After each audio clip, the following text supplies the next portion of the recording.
నారాయణం నమస్కృత్య నరం చైవ నరోత్తమం దేవీం సరస్వతీం వ్యాసం తతో జయముదీరయేత్. హరి ఓం.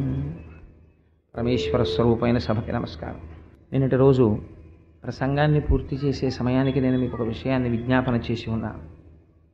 హరినామస్తుతి చేయు కావ్యము సువర్ణాంభోజి హంసావళీ సురుచిభ్రాజితమై మానస సరస్ఫూర్తిన్ వెలుంగొందు. హరినామస్తుతిలేని కావ్యము విచిత్రార్థాన్వితంబయ్యు శ్రీకరమయ్యుండతయోగ్య దుర్మదనత్కాకోల కర్తాకృతిన్ అంటాడు నారదుడు వ్యాసభగవానుడితోటి. చెప్పేటటువంటి కథా విశేషం కావ్య వస్తువు విశేషమైనటువంటి వర్ణనలతో కూడినదై ఉండి ఉండవచ్చు. అందులో సాహిత్యం చాలా గొప్పదై ఉండవచ్చు, అనేకమైన అలంకారములు చోటు చేసుకుని ఉండవచ్చు, శబ్దశక్తి ఉండి ఉండవచ్చు. కానీ ఆ చెప్పినటువంటి విషయము ఈశ్వరుడు గురించి చెప్పి ఉండి ఉండకపోతే దాని వలన నిష్ప్రయోజనము. కానీ ఏ కావ్యము భగవంతుణ్ణి ప్రతిపాదన చేస్తుందో, భగవంతుని యొక్క గుణములను పొగుడుతుందో, భగవంతుడి గురించి చెప్పే ప్రయత్నం చేస్తుందో అది మాత్రమే ఉద్ధరిస్తుంది.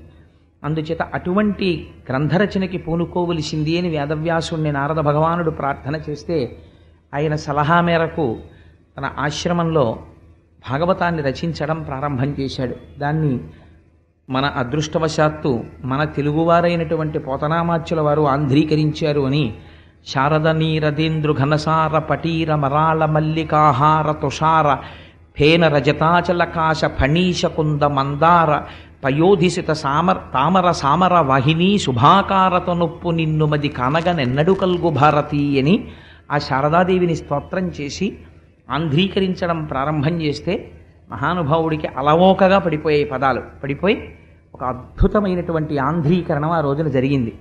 అటువంటి భాగవతంలో శౌనకాది మహర్షులందరూ కూడా సత్రయాగం చేస్తున్నారు. ఎందుచేత వాళ్ళు సత్రయాగం చేశారు అంటే, సత్రయాగము అనేటటువంటి యాగము ఒక విచిత్రమైన యాగం. సత్రయాగం చేశారు అందులో దీర్ఘ సత్రయాగం చేశారు వాళ్ళు. దీర్ఘ సత్రయాగం అంటే చాలా కాలం పాటు కొనసాగేటటువంటి యాగం. దాన్ని ఎక్కడ చేశారు అంటే నైమిషారణ్యంలో చేశారు. దీర్ఘ సత్రయాగము అని సత్రయాగము అన్న పేరుతో ఎందుకు పిలుస్తారంటే, ఎవరు ఋత్విక్కులుగా ఉంటారో వారే యాగమునకు యజమానులుగా కూడా ఉంటే దాన్ని సత్రయాగమని పిలుస్తారు. అటువంటి దీర్ఘ సత్రయాగం చేస్తున్నప్పుడు దానికి అనువైనటువంటి ప్రదేశంగా నైమిషారణ్యాన్ని నిర్ణయించుకున్నారు. ఈ నైమిషారణ్యాన్ని నిర్ణయించుకోవడం ఎందుకు అంటే, అది విష్ణు భగవానుని యొక్క శక్తి ప్రకటితమైనటువంటి క్షేత్రము కాదు. సంసారమునకు సంబంధించినటువంటి నేమి ఇరుసుని ఆధారం చేసుకుని కదండి చక్రాలు తిరుగుతాయి. ఇరుసు విరిగిపోతే ఆ బండి పనికిరాదు. సంసారమునకు ఉండేటటువంటి నేమి ఏ ప్రాంతమునందు శిథిలమైపోయిందో అటువంటి పరమ పవిత్రమైనటువంటి ప్రాంతమునకు నైమిషారణ్యము అని పేరు. ఆ నైమిషారణ్యంలో చేసినటువంటి క్రతువు చాలా విశేషమైనటువంటి ఫలితాన్ని ఇస్తుంది. శ్రీ మహావిష్ణువు యొక్క అనుగ్రహమునకు నోచుకున్నటువంటి క్షేత్రం ఆ క్షేత్రము. అటువంటి చోట ఈ దీర్ఘ సత్రయాగాన్ని చేసినట్లయితే బాగుంటుంది అని శౌనకాది మహర్షులందరూ కూడా యాగాన్ని ప్రారంభం చేశారు. చేసినప్పుడు అక్కడికి సూత మహర్షిని ఇచ్చేస్తే ఒక కోయిల వచ్చిందనుకోండి, మనం ఏం కోరుకుంటాం? పాట పాడాలి అని కోరుకుంటాం. ఒక నెమలి కనపడింది అనుకోండి, మనం ఏం కోరుకుంటాం? నెమలిని చూసినవాడు అయ్యో పురి విప్పితే బాగుండు, ఒక్కసారి పురి విప్పితే బాగుండు అంటాడు. ఎందుచేత అంటే పురి విప్పి ఆడుతున్నటువంటి నెమలి అందంగా ఉంటుంది. సూతుడు కనపడినప్పుడు అయ్యా భగవంతుడి గురించి 4 మాటలు చెప్పండి అని అడగలేదనుకోండి, అప్పుడు సూతుడికి బాధ. అటువంటి సూతుడు వచ్చినప్పుడు అడగని వాడు దురదృష్టవంతుడా. సూతుడికి బాధ ఏమి ఉండదు, ఆయన పురాణవాంగ్మయం అంతా తెలుసున్నవాడు. అటువంటి వాడు వచ్చినప్పుడు ఆయన దగ్గర పురాణములలో ఉండేటటువంటి విశేషములను హరికథామృతమును తెలుసుకుని గ్రోలాలి. అందుకని శౌనకాది మహర్షులు అడిగారు సూతుణ్ణి, అయ్యా నువ్వు రోమహర్షణుని యొక్క కుమారుడవు, నీకు పురాణములలో ప్రతిపాదింపబడినటువంటి విషయములన్నీ కూడా తెలుసు. శుకబ్రహ్మచేత ప్రవచనము చేయబడినటువంటి భాగవతము నీకు కరతలామలకము. అందులో హరినామము హరి యొక్క భక్తి, హరి కథామృతము విశేషముగా ప్రవచనము చేయబడ్డాయి. ఏ భగవంతుని యొక్క గుణములను వినడము చేత మీరొకసారి పుట్టవలసిన అవసరము కలగదో, ఏ భగవద్భక్తికి సంబంధించినటువంటి కథలను విని తీరాలో అటువంటి విషయములను కలిగి ఉన్నటువంటి గ్రంథము భాగవతము. అటువంటి పురాణాన్ని మాకు వివరించవలసింది. అసలు జన్మనెత్తవలసినటువంటి అవసరము లేనటువంటి పరమాత్మ కృష్ణ భగవానుడిగా ఎందుకు జన్మించాడు? అందున వసుదేవునికి కుమారుడిగా ఎందుకు జన్మించాడు? అన్ని అవతారాలలో వచ్చినట్లుగా కాకుండా అర్ధరాత్రి వేళ కారాగారంలో ఆ దేవకీ వసుదేవులకు ఎందుకు జన్మించాడు? కంసుణ్ణి ఎందుకు వధించాడు? తాను వచ్చినటువంటి అవతార ప్రయోజనాన్ని నెరవేర్చడంలో అంత విడంబం చేస్తూ అంతకాలం పాటు భూమి మీద తాను ఉండి శత్రు సంహారం చేసి జరాసంధుడి వంటి రాక్షసుల్ని సంహరించడంలో చాలా ఆశ్చర్యకరమైన లీల ప్రదర్శిస్తాడు భగవానుడు. కన్నులు తెరువని కడుచిన్ని పాపడై దానవితనుబాలు తావి చంపే, కనురెప్ప పైకెత్తడం కూడా సరిగ్గా చేత కానటువంటి వయస్సులో ఉన్నటువంటి కృష్ణ పరమాత్మ పూతన యొక్క పాలు తాగి పూతనా సంహారం చేశారు. అటువంటి వాడు జరాసంధుడికి 17 మాటల అవకాశం ఇచ్చాడు. 17 మాటలు జరాసంధుడు దండెత్తి వచ్చాడు. 17 మాటలు జరాసంధుడిని ఓడించి వదిలేశాడు తప్ప చంపలేదు. 18వ మాట జరాసంధుడు దండెత్తి వచ్చాడు. కృష్ణుడు పారిపోయాడు. యుద్ధంలో జరాసంధుడిని నిర్జించలేదు, పారిపోయాడు. చాలా ఆశ్చర్యంగా ఉంటాయి కృష్ణలీలలు. ఇంతమంది రాక్షసుల్ని మట్టు పెట్టినవాడు జరాసంధుడిని మట్టు పెట్టలేడా? ఎందుకు పారిపోయాడు అసలు జరాసంధుడు కనపడినప్పుడు? ఇవి చాలా ఆశ్చర్యకరంగా ఉంటాయి ఈ లీలలు. ఈ లీలలు మాకు వినిపించవలసింది. ఎన్ని కోట్ల జన్మముల నుండో భగవంతుని యొక్క కథని విస్మృతి పొందడం చేత మేము మళ్ళీ మళ్ళీ మళ్ళీ మళ్ళీ అనేక యోనుల యందు తిరుగుతున్నాం. కానీ ఇన్నాళ్ళకి మాకు భాగవత కథాశ్రవణం చేసేటటువంటి అదృష్టం పట్టింది. చేత మహానుభావ సుత మహర్షి ఆ భగవత్ కథలను కలిగినటువంటి అమృత స్వరూపము కనుక దానికి భాగవతమని పేరు. భగవంతుడు అంటే ఏమిటో తెలుసా అండి? దాని గురించి అథర్వశిరోపనిషత్తు ఒకలా మాట్లాడింది, విష్ణు పురాణం ఒకలా మాట్లాడింది. భ గ వా అంటే ఐశ్వర్యము, బలము, జ్ఞానము, శక్తి, వీర్యము, తేజస్సు. ఈ 6 గుణములు భ గ వ అనబడేటటువంటి 3 అక్షరముల చేత ప్రతిపాదింపబడతాయి. ఈ 6 కళ్యాణ గుణములు పరిపూర్ణముగా కలిగిన వాడెవడో, న అన్న అక్షరము చేత హేయమైన గుణములు లేనివాడెవరో, ఎవడు దయాస్వరూపుడో అటువంటి వాడి గురించి ప్రతిపాదింపబడితే, అటువంటి వాడిని గురించి చెప్తే అది భగవత్ శబ్దము కాదు. రెండవ అర్థం, మనిషికి పుట్టుక చేతనే జీవాత్మ పరమాత్మల యొక్క భేదము లోపల నాటుకుని ఉంటుంది. నేనెంతటి వాడినండి, ఈశ్వరుడు చాలా ఉత్కృష్టుడు అన్న మాట అనడానికి ప్రత్యేకమైనటువంటి ఆ మాట అనడం కూడా చాలా గొప్ప. అంత తేలిగ్గా భగవంతుడి యొక్క గొప్పతనాన్ని అంగీకరించలేడు. కానీ జీవ పరమాత్మల మధ్య ఉండేటటువంటి భేదమును తొలగించి రెండు ఒక్కటే అనేటటువంటి అభేద బుద్ధి లోపల కలిగి ఇక్కడే అపరోక్షానుభూతిని తాను పొంది ఆత్మదర్శనమయ్యేటటువంటి స్థితిని అనుగ్రహించగలిగినటువంటి స్వరూపము ఏది ఉన్నదో, ఏది మీ భక్తికి కర్మకి మెచ్చి జ్ఞానమీయగలదో అటువంటి పదార్థమునకు భగవన్ అని పేరు. ఈ భగవత్ శబ్దమును ఎవరు అర్థము చేసుకోగలుగుతున్నారో అటువంటి వాడికి పండాహ అని పేరు. పండా అని అందుకే పోతనామాచ్యుల వారికి ఒక బిరుదు సహజ పండితుడు. ఆయన ఎక్కడా తెలుసుకున్నట్టు కానీ ఏ గురువు దగ్గర కూర్చుని శ్రవణం చేసినట్లు కానీ మనకి కనపడదు. కానీ పోతన గారికి మరి ఇంత జ్ఞానము ఎలా కలిగింది అంటే ఆయన సహజ పండితుడు. సహజ పండితుడు అంటే పుట్టుకతోట ఆయనకి పద్యాలు వ్రాయడం వచ్చింది, కవిత్వం చెప్పడం వచ్చిందని కాదు దాని అర్థం. పండాహ అన్న శబ్దంలోంచి పండితుడు అన్న మాట వచ్చింది. పండా అని ఎవరిని పిలుస్తారంటే ఏ వ్యక్తికి, ఏ భక్తుడికి భగవంతుని యొక్క నిర్హేతుకమైన కృప ప్రసరించిన కారణము చేత ఆయన భక్తి ఫలస్వరూపమును పొందితే మాయా అనబడేటటువంటి తెర తొలగి జీవబ్రహ్మైక్య సిద్ధి కలిగి భగవంతునికి సంబంధించినటువంటి జ్ఞానమును పరిపూర్ణముగా పొందుతాడో అటువంటి వాణ్ణి పండితుడని పిలుస్తారు లోకంలో. అందుకే భగవద్గీతలో పండితుడు అనగా ఎవరు అంటే బ్రాహ్మణుని యందు, గోమాంసమును తిని చండాలుని యందు, కుక్క యందు, ఏనుగు యందు సమబుద్ధి కలిగిన వాడెవడో పండితాహ సమదర్శన, వాడు సమదర్శనమును కలిగినటువంటి పండితుడు అన్నారు కృష్ణ భగవానుడు. అందుచేత అటువంటి స్థితి పండితుడికి ఉంటుంది. కాబట్టి ఇటువంటి పండితుడు ఎలా తయారు కాగలడు అంటే అది ఈశ్వరానుగ్రహం ఉన్నవాడు మాత్రమే కాగలడు. ఎవడు పరమభక్తితో ఉంటాడో ఆ భక్తి పండుతుంది కొన్నాళ్ళకి. ఒక మామిడి చెట్టు మీరు వేశారనుకోండి, ఆ మామిడి చెట్టుకు ఒక పండు పండాలని మీకు కోరిక. దాన్ని తీసుకొచ్చి మీరు కావులో పెట్టి పండించడం కాదు, చెట్టును ముగ్గితే ఆ పండు తినాలి.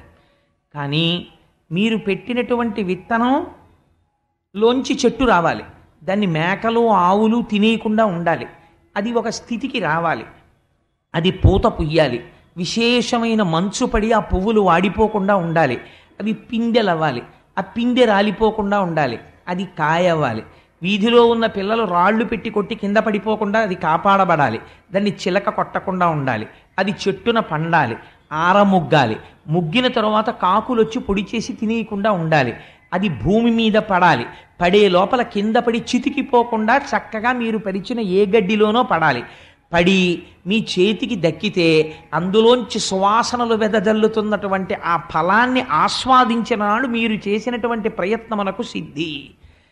ఈ పండు పండడం అనేటటువంటిది ఎటువంటిదో, మీరు ఆ మామిడి విత్తనం పెట్టిన దగ్గర నుంచి చిట్ట చివరదేది పండు పండుట.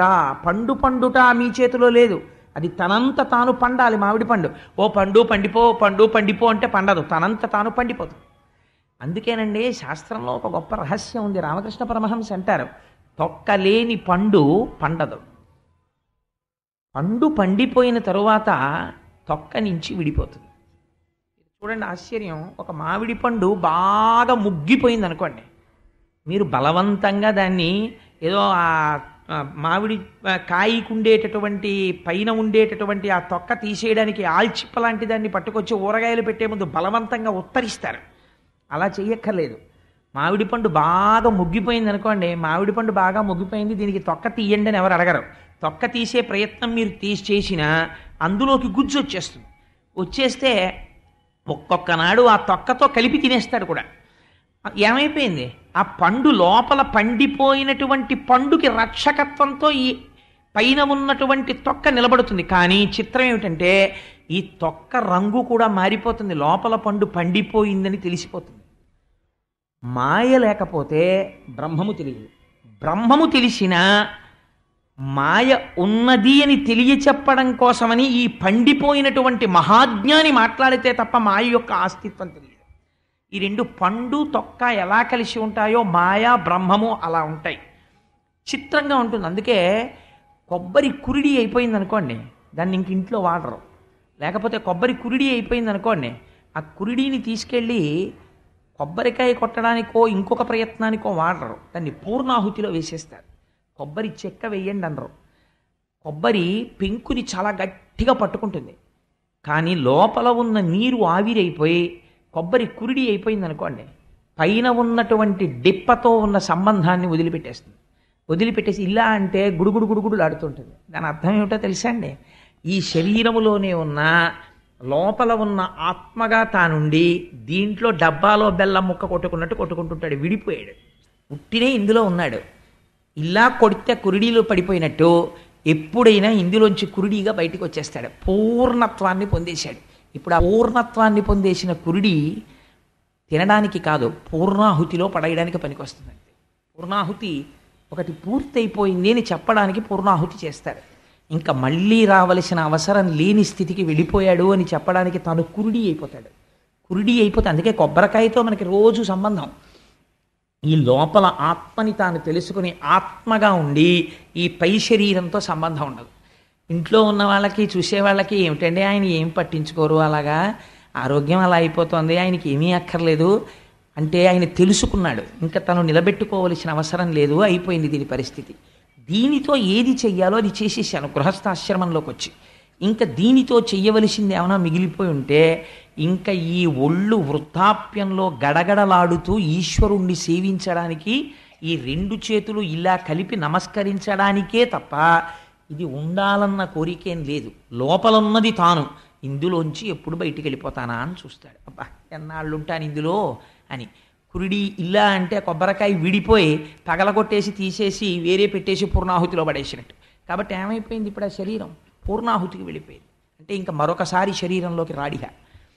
కాబట్టి మాయ ఉంటే బ్రహ్మము తెలుస్తుంది, మాయ లేకపోతే అసలు బ్రహ్మము యొక్క అందము ఆవిష్కృతం అవ్వడమే కష్టం అన్నారు రామకృష్ణ పరమహంస. చూడండి, చీకటి అన్నది లేదనుకోండి ప్రపంచంలో, మీకు వెలుతురు యొక్క గొప్పతనం ఎలా తెలుస్తుంది?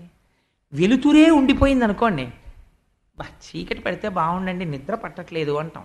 ట్యూబ్ లైట్ వేశారనుకోండి, కొంతమందిని చూడండి, మా గోపి గారు మాతో షటిల్ తిరిగేవారు నిడదవోలు, తెల్లవారకట్ట ప్యాసింజర్ ఎక్కి ఆ బందిపోటు దొంగలు కట్టుకున్నట్టు ఇలా కళ్ళకు బ్యాండ్ లాంటితోటి కట్టుకుని బెర్త్ ఎక్కి పడుకుంటూ ఉండేవారు.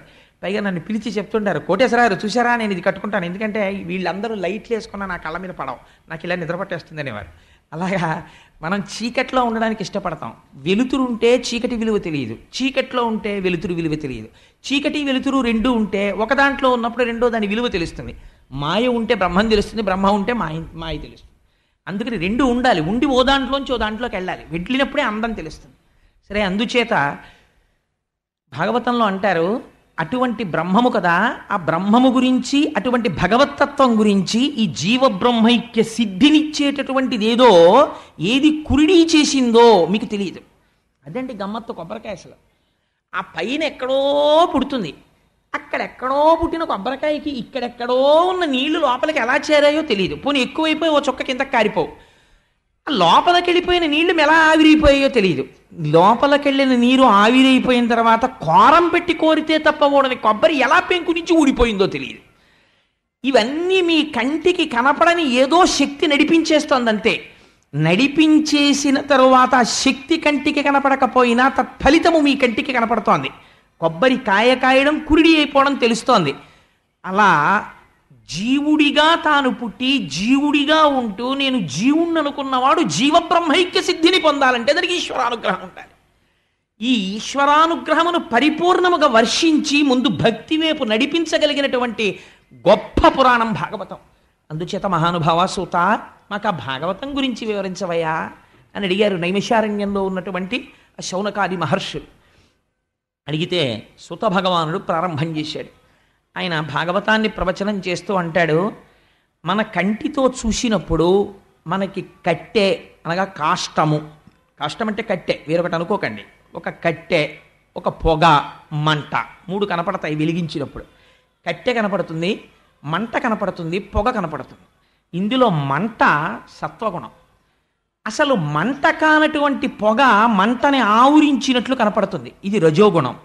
కాష్టస్వరూపం తమోగుణం. ఈ మూడు గుణాలు ప్రతివాడిలో ఉంటాయి, ప్రతి నిమిషం మారిపోతుంటాయి. ఇప్పుడు తమోగుణంలో ఉంటాడు, 5 నిమిషాలకి రజోగుణంలోకి ఎడతాడు, 5 నిమిషాలకి సత్వగుణంలోకి ఎడతాడు, మళ్ళీ 5 నిమిషాలకి రజోగుణంలోకి వస్తాడు, ఇంకో 5 నిమిషాలకి తమోగుణంలోకి ఎడతాడు.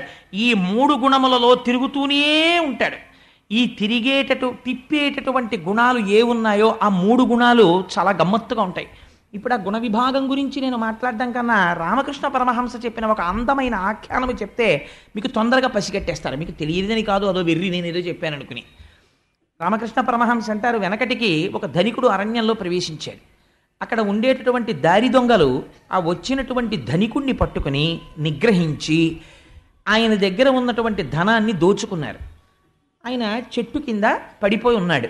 అందులో ఒక అతను అన్నాడు, ఇప్పుడు వీడి ధనం అంతా దోచేసుకున్నాం, ఇతన్ని ఇలా వదిలిపెట్టడం వల్ల మనకేమైనా ప్రమాదం కలగచ్చు, చంపి అవతల పారేస్తే వచ్చిన సమస్య ఏమిటి, ఓ బండరాయి పట్టరండి వాడి తల మీద పడేద్దాం చచ్చిపోతాడన్నాడు. రెండవ వాడు అన్నాడు, ఓన్లేరా వాడి ధనం అంతా దొంగిలించాం, చంపేయడం ఎందుకు, చేతులు కాళ్ళు కట్టేద్దాం, ఆ తర్వాత వాడు అదృష్టం ఉంటే విప్పుకుంటాడు, దురదృష్టవంతుడైతే వాడికి ఏమీ దొరక్క చచ్చిపోతాడు, ఆ పని మన చేత్తో చేయడం ఎందుకు, కాళ్ళు చేతులు కట్టేద్దాం అన్నాడు. మూడో ఆయన ఏమీ మాట్లాడలేదు, కట్టేద్దామని లేదు, చంపేద్దామని లేదు. కొంతసేపటికి ఈ ధనికుడు చెట్టు కింద పడిపోయి ఉన్నాడు, ముగ్గురు దొంగలు వెళ్ళిపోయారు. మాట్లాడని దొంగ వెనక్కి వచ్చాడు, వాళ్ళిద్దరూ నిద్రపోతున్నారు. వెనక్కి వచ్చి, అయ్యా మేము మీ ధనం తీసుకోవడమే కాకుండా కట్టేశామండి, పాపం మీరు ఆకలితో ఉన్నారో దాహంతో ఉన్నారో మీ కట్లు విప్పేస్తానని కట్లు విప్పేస్తే ఆ ధనికుడు అన్నాడు, అయ్యా నా శరీరం బడలిపోయింది భయంతో, నేను మా ఊరు చేరాలి, కానీ అరణ్యంలో నాకు దారి ఎలా తెలుస్తుంది, నేను పరిభ్రమిస్తూ చచ్చిపోతానేమో, మీకు దొంగలు కాబట్టి ఎట్టించి వెళ్ళాలో తెలుసు, ఊళ్ళోకి ఎట్టెడతారో నన్ను తీసుకెళ్ళండి అన్నాడు. రండి అని చెయ్యి పట్టుకుని దగ్గరిత్రారిలో ఊరికి తీసుకెళ్ళి ఆ ఊరి రోడ్డు కనపడింది, ఆ రోడ్డు దగ్గర చూపించి మీరు ఇంటికి వెళ్ళిపోండి నేను వెళ్ళిపోతున్నానన్నాడు. మీరు రెండో కప్పు కాఫీ తాగుదురు కానన్నాడు ఆయన. నేను రానన్నాడు. నేను రానండి మీరు వెళ్ళిపోండి చాలని దొంగ మళ్ళీ అరణ్యంలోకి వెళ్ళిపోయాడు. ఇందులో చంపేద్దామన్నవాడు తమోగుణం, కట్టేద్దామన్నవాడు రజోగుణం. వదిలేద్దామని దారి చూపించిన వాడు సత్వగుణం. ఒకటి గుర్తుపెట్టుకోండి, సత్వగుణం ఇంటికి తీసుకెళ్ళదు, దారి చూపిస్తుంది అంతే. తమోగుణం మనిషిని నాశనం చేసేస్తుంది. రజోగుణం సంసారమునందు బంధిస్తుంది. సత్వగుణం ఈశ్వరుడి వైపుకి దారి చూపిస్తుంది, కానీ నిలకడ ఉండదు, జారిపోతుంటాడు. సత్వము నుండి శుద్ధ సత్వములోకి వెళ్ళాలి. ఈ సత్వగుణము లోపల పెంపొందితే నిరంతరము బాగా అభ్యాసము చేస్తుంటే, తనని తాను పరిశీలనము చేసుకుంటుంటే, నాకు ఎక్కడి నుంచి వస్తోంది కోపం, నేను ఎందుకు పడుతున్నాను బంధనంలో, ప్రతి క్షణం లోపల జరుగుతూ ఉండాలి. ఇంద్రియ లౌల్యం కలిగిందనుకోండి, ఎందుకు కలుగుతోంది నాకు ఈ లౌల్యం అని మీరు పరిశీలన చెయ్యగలగాలి. అలా చేసుకుంటూ ఉంటే అది సత్వగుణంలో నిలబెడుతుంది. అలా నిలబెట్టగా కొన్నాళ్ళకి ఆ సత్వగుణం భగవదారాధన వైపుకు తీసుకెడుతుంది. ఆ ఆరాధనమే భక్తి. ఈశ్వరుడి పట్ల భక్తితో ఉంటాడు. ఆ భక్తి చేత ప్రీతి చెందిన పరమాత్మ ఒకనాడు జ్ఞానం ఇస్తాడు. అజ్ఞానాద్దేవతు కైవల్యం, ఆ జ్ఞానము చేత కైవల్యం వస్తుంది. కాబట్టి ముందు ఏది కలగాలి? భక్తి కలగాలి. ఈ భక్తి కలగడానికి ఈశ్వరుడి గురించి వినాలి. ఈశ్వరుడి గురించి ఎక్కడ చెప్తారు మీకు? విశేషంగా భాగవతంలో చెప్పారు. అందుకని సూతుడు అన్నాడు, ఈశ్వరుడు ఈ లోకమునంతటా నిండి నిబిడీకృతమైపోయాడు. ఎక్కడ లేడని నువ్వు అనుకోకు. ఈ లోకమంతా ఈశ్వరమయం జగత్. విష్ణువు నిండిపోయి ఉన్నాడు విశ్వముగా. ఎలా అని నువ్వు అడుగుతావేమో. ఆయన విరాట్ రూపమునందున్నాడు అన్నాడు. ఎలా విరాట్ రూపంలో ఉన్నాడు? 16 కళల చేత నిండిపోయి ఉన్నాడు. నువ్వు చూడగలిగితే ఏవవి? 5 జ్ఞానేంద్రియములు, 5 కర్మేంద్రియములు, మనస్సు లేదా అంతఃకరణము 11, 5 పంచభూతములు. ఈ పంచభూతములు పృథివీ ఆపస్తేజో వాయు ఆకాశములు, 5 జ్ఞానేంద్రియములు. కన్ను చూస్తోంది అంటే ఎవరు చూపిస్తున్నారండి? చూడగలిగిన శక్తికి కంటిని ఇచ్చినవాడు పరమాత్మ. వినగలిగిన శక్తి చెవికి ఇచ్చినవాడు పరమాత్మ. స్పృశించినప్పుడు తెలుసుకోగలిగిన శక్తిని చర్మములకు ఇచ్చినవాడు పరమాత్మ. ఈ జ్ఞానేంద్రియములు, ఈ కర్మేంద్రియములు నోట్లో వేసుకుంటే నోరు తినడానికి ఉపయోగిస్తుంది, మాట్లాడడానికి ఉపయోగిస్తుంది. కరచరణాదులు కదలికకు ఉపయోగిస్తాయి. అలాగే మలద్వారము, మూత్రద్వారము ఒకటి శరీరములో ఉన్న శేషమును బయటికి పంపడానికి, ఒకటి ప్రత్యుత్పత్తికి ఉపయోగపడుతుంది. ఇలా 5 కర్మేంద్రియములు, 5 జ్ఞానేంద్రియములను, వీటిని శాసించగలిగిన అంతఃకరణము, బయట లోపల అండాండ పిండాండములలో ఉండేటటువంటి పంచమహాభూతములు, పృథివీ ఆపస్తేజో వాయు ఆకాశములు. దేనికి నువ్వు గర్వపడుతున్నావు? ఏది? నీవు చదువుకున్న చదువు అంతా పెట్టి 1 అంగుళము భూమి నేను పెంచాను. పూర్వం ఎన్ని వేల కిలోమీటర్ల దూరం ఈ భూమి ఉందో అంతకన్నా ఇంకొక అంగుళం నేను ఈ భూమిని పెంచాను. పెంచి చూపించు. నువ్వు పెంచలేవు. 1 అంగుళం తగ్గించాను, తగ్గించి చూపించు. నువ్వు తగ్గించలేవు. ఇత పూర్వము లేని జలమును నేను నీటిని సృష్టించాను, నువ్వు సృష్టించలేవు. ఈ గాలిని నేను సృష్టించాను, నువ్వు సృష్టించలేవు. అగ్నిహోత్రమును వంట చేయడానికి ఉపయుక్తమైన అగ్నిని నేను సృష్టించాను, నువ్వు సృష్టించలేవు. ఈ ఆకాశమును నేను సృజించగలను, నువ్వు చెయ్యలేవు. ఈ పంచమహాభూతములు ఈశ్వరుడి చేత నిబీకృతమైపోయాయి. ఇంద్రియములు నిండిపోయాయి, కర్మేంద్రియములు నిండిపోయాయి, అంతఃకరణము ఆయన వలన ప్రచోదనమై ఉన్నది. ఈ 16 ఈశ్వరుడై ఉన్నాడు. ఇప్పుడు విరాట్ రూపముగా అంతటా వాడున్నాడు. ఏది? నువ్వు అడుగు తీసి అడుగే ఈశ్వరుడు లేని ప్రదేశం నాకు చూపించు. కాబట్టి ఇప్పుడు ఎక్కడున్నాడు పరమాత్మ? అంతటా ఆయనే నిండిపోయి ఉన్నాడు. సహస్రశీర్ష పురుష సహస్రాక్ష సహస్రపాత్ సభూమిం విశ్వతో వృత్వా అత్యతిష్ట దశాంగుళం. అలా నిండిపోయిన పరమాత్మని వెతకగలిగిన కన్ను నీకు కావాలి. ఇంద్రియములు చెప్పినటువంటి కోర్కెలకి లొంగిపోవడానికి చూసే కన్ను, ఇంద్రియములలో చెవి వినకూడని దాన్ని విను అని చెప్పినప్పుడు మనస్సు యొక్క మాట విని వినేటటువంటి చెవి కాదు నీకు కావలసింది. భగవంతుడు అంతటా ఉన్నాడన్న మాట వినడానికి ఉపయుక్తమైన చెవి నీకున్నదా? విరాట్ రూపముతో అంతటా ఈశ్వరుడున్నాడని చూడగలిగిన కన్ను నీకున్నదా? ఈ స్పర్శేంద్రియముల యందు అంతటా ఈశ్వరుడున్నాడని చూడగలిగిన శక్తి నీకున్నదా? ఇలా చూడగలిగితే విరాట్ రూపుడై ఈశ్వరుడే ఉన్నాడు. అటువంటి ఈశ్వరుడు ఈ కంటి చేత చూడబడేటటువంటి వాడు కాడు, జ్ఞానము చేత తెలుసుకొనబడతాడంతే. ఇదో గమ్మత్తు, మీరు గమనించండి. ఇప్పుడు విరాట్ రూపమునందు ఈశ్వరుడు ఉన్నాడు, మీరు చూపించండి నాకు అలాగా అని మీరు అన్నారనుకోండి, మీకు పృథివిగా కనపడుతుంది. పృథివి ఈశ్వరుడిగా చూడాలంటే ఏది ఉండాలి? జ్ఞానం ఉండాలి. జ్ఞానం ఉంటే తప్ప పృథివి ఈశ్వరుడని మీరు అంగీకరించలేరు. లేకపోతే నేను మీకు ఒక్క ఉదాహరణ చెప్తాను, మీరు తేలిగ్గా పసిగట్టగలరు. పంచభూతములలోంచి సృష్టి వస్తోందండి. ఎంత ఆశ్చర్యం చూడండి మీరు. మీరు మట్టిలోకి తీసుకొచ్చి ఇక్కడ నేను ఒక విత్తనం పెట్టి, ఇక్కడ ఒక మల్లె విత్తనం పెట్టి, అక్కడ ఒక మామిడి విత్తనం పెట్టాను అనుకోండి. మీరు ఇప్పటివరకు ఏమంటున్నారు? పృథివీ ఈశ్వరుడు అంటారు ఏమిటండి? పృథివీ జడము, దానికి ఏం తెలుసు, దానికి ఏం తెలియదు అంటున్నారు.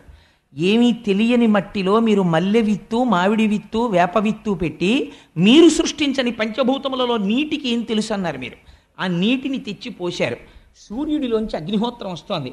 ఈ మూడింటి కలయికతో వేప చెట్టులోంచి మల్లె చెట్టు పుడుతుందా, మల్లె చెట్టులోంచి మామిడి చెట్టు పుడుతుందా? 3 విత్తనాల్లోంచి ఆ చెట్లే వస్తాయి. మల్లె తీగ పువ్వులే ఇస్తుంది, సువాసననిస్తుంది. మామిడి చెట్టు మామిడి పండునే ఇస్తుంది. వేప చెట్టు చక్కటి ఆరోగ్యవంతమైన గాలినే ఇస్తుంది. ఈ 3 పంచమహాభూతముల యొక్క కలయికలోంచి మళ్ళీ సృష్టి జరుగుతోంది. ఈ సృష్టిని ఈ పిండాండము తింటోంది. మళ్ళీ ఇందులో పృథివీ పెరుగుతోంది, జలము పెరుగుతోంది. బ్రహ్మాండంలో జలం మీరు పుచ్చుకుంటున్నారు, బ్రహ్మాండంలో పృథివీ ఇది పుచ్చుకుంటోంది. మళ్ళీ ఇందులోంచి మిగిలిపోయిన పృథివీ పుచ్చుకుంటోంది. ఎవ్వరూ పుచ్చుకోవట్లేదు. ఎవరు నడుపుతున్నారు ఈ సంఘాతం అంతటిని? ఇలా ఎవరు శాసనం చేస్తున్నారు? ఎవరు ఇలా నడవమని ఆదేశం చేస్తున్నారు? ఎవరి ఆదేశానికి భయపడి నడుస్తోంది? ఎవరు ఇలా చెయ్యగలుగుతున్నాడో వాడు ఈశ్వరుడు. అది మీ కంటికి కనపడదు, మీరు జ్ఞానము చేత తెలుసుకోవాలి. అయితే ఏమండి, అందరూ తెలుసుకోలేరు కదా. మరి ఈ మాంసనేత్రముతో చూడడానికి వీలుగా ఈశ్వరుడు కనపడతాడా? కనపడతాడు. పృథివీ ఈశ్వరుడే. జ్ఞానము చేత తెలుసుకోలేకపోయావు, కంచిలో పృథివీ లింగం అయిపోతాడు. అగ్ని ఈశ్వరుడే. జ్ఞానము చేత తెలుసుకోలేకపోయావు, అరుణాచలంలో అగ్నిలింగం అయిపోతాడు. అందుకే అరుణాచలం అంతరాలయంలోకి వెళ్ళి కాసేపు కూర్చుంటే బయట ఎంత చల్లగా ఉన్నా లోపల ఉక్కపోసి చెమట పడుతుంది. అగ్నిలింగం ఉంది. వేడి ఎక్కువైపోయింది అనుకోండి, కాలిపోతాం, దగ్గరికి వెళ్ళలేము. అందుకని ఈశ్వరుడు అంత అగ్ని మాత్రమే చూపిస్తాడు. కాదు అది జ్ఞానాగ్ని, వేరు విషయం. వాయులింగముగా శ్రీకాళహస్తిలో ఉన్నాడు. సరే, ఇది విడిచిపెట్టండి. అసలు లింగస్వరూపం అంటే మళ్ళీ అరూపరూపిగా ఉంది. అసలు ఈశ్వరుడు ఈ మాంసనేత్రముతో మేము చూసి అడిగో ఈశ్వరుడిని చెప్పడానికి వీలైన రీతిలో కరచరణాదులతో కదిలి భూమి మీద తిరిగాడయా? ఇది ఎవరు వింటున్నారో వాడు జన్మ సాఫల్యమును పొందుతున్నాడు అంది భాగవతం. అలా ఎప్పుడు వచ్చాడు పరమాత్మ? 22 రూపములు ప్రధానమైనవిగా వచ్చాడు. నువ్వు గుర్తుపడితే ఆ 22 రూపముల గురించి వింటే నీకు ఈశ్వరుడు ఎంత ఉపకారం చేశాడో అర్థమైపోయింది అన్నాడు సూతుడు. ఎక్కడొచ్చాడు చెప్పమని అడిగారు శౌనకాది మహర్షులు. పరమానందంతో అడిగారు.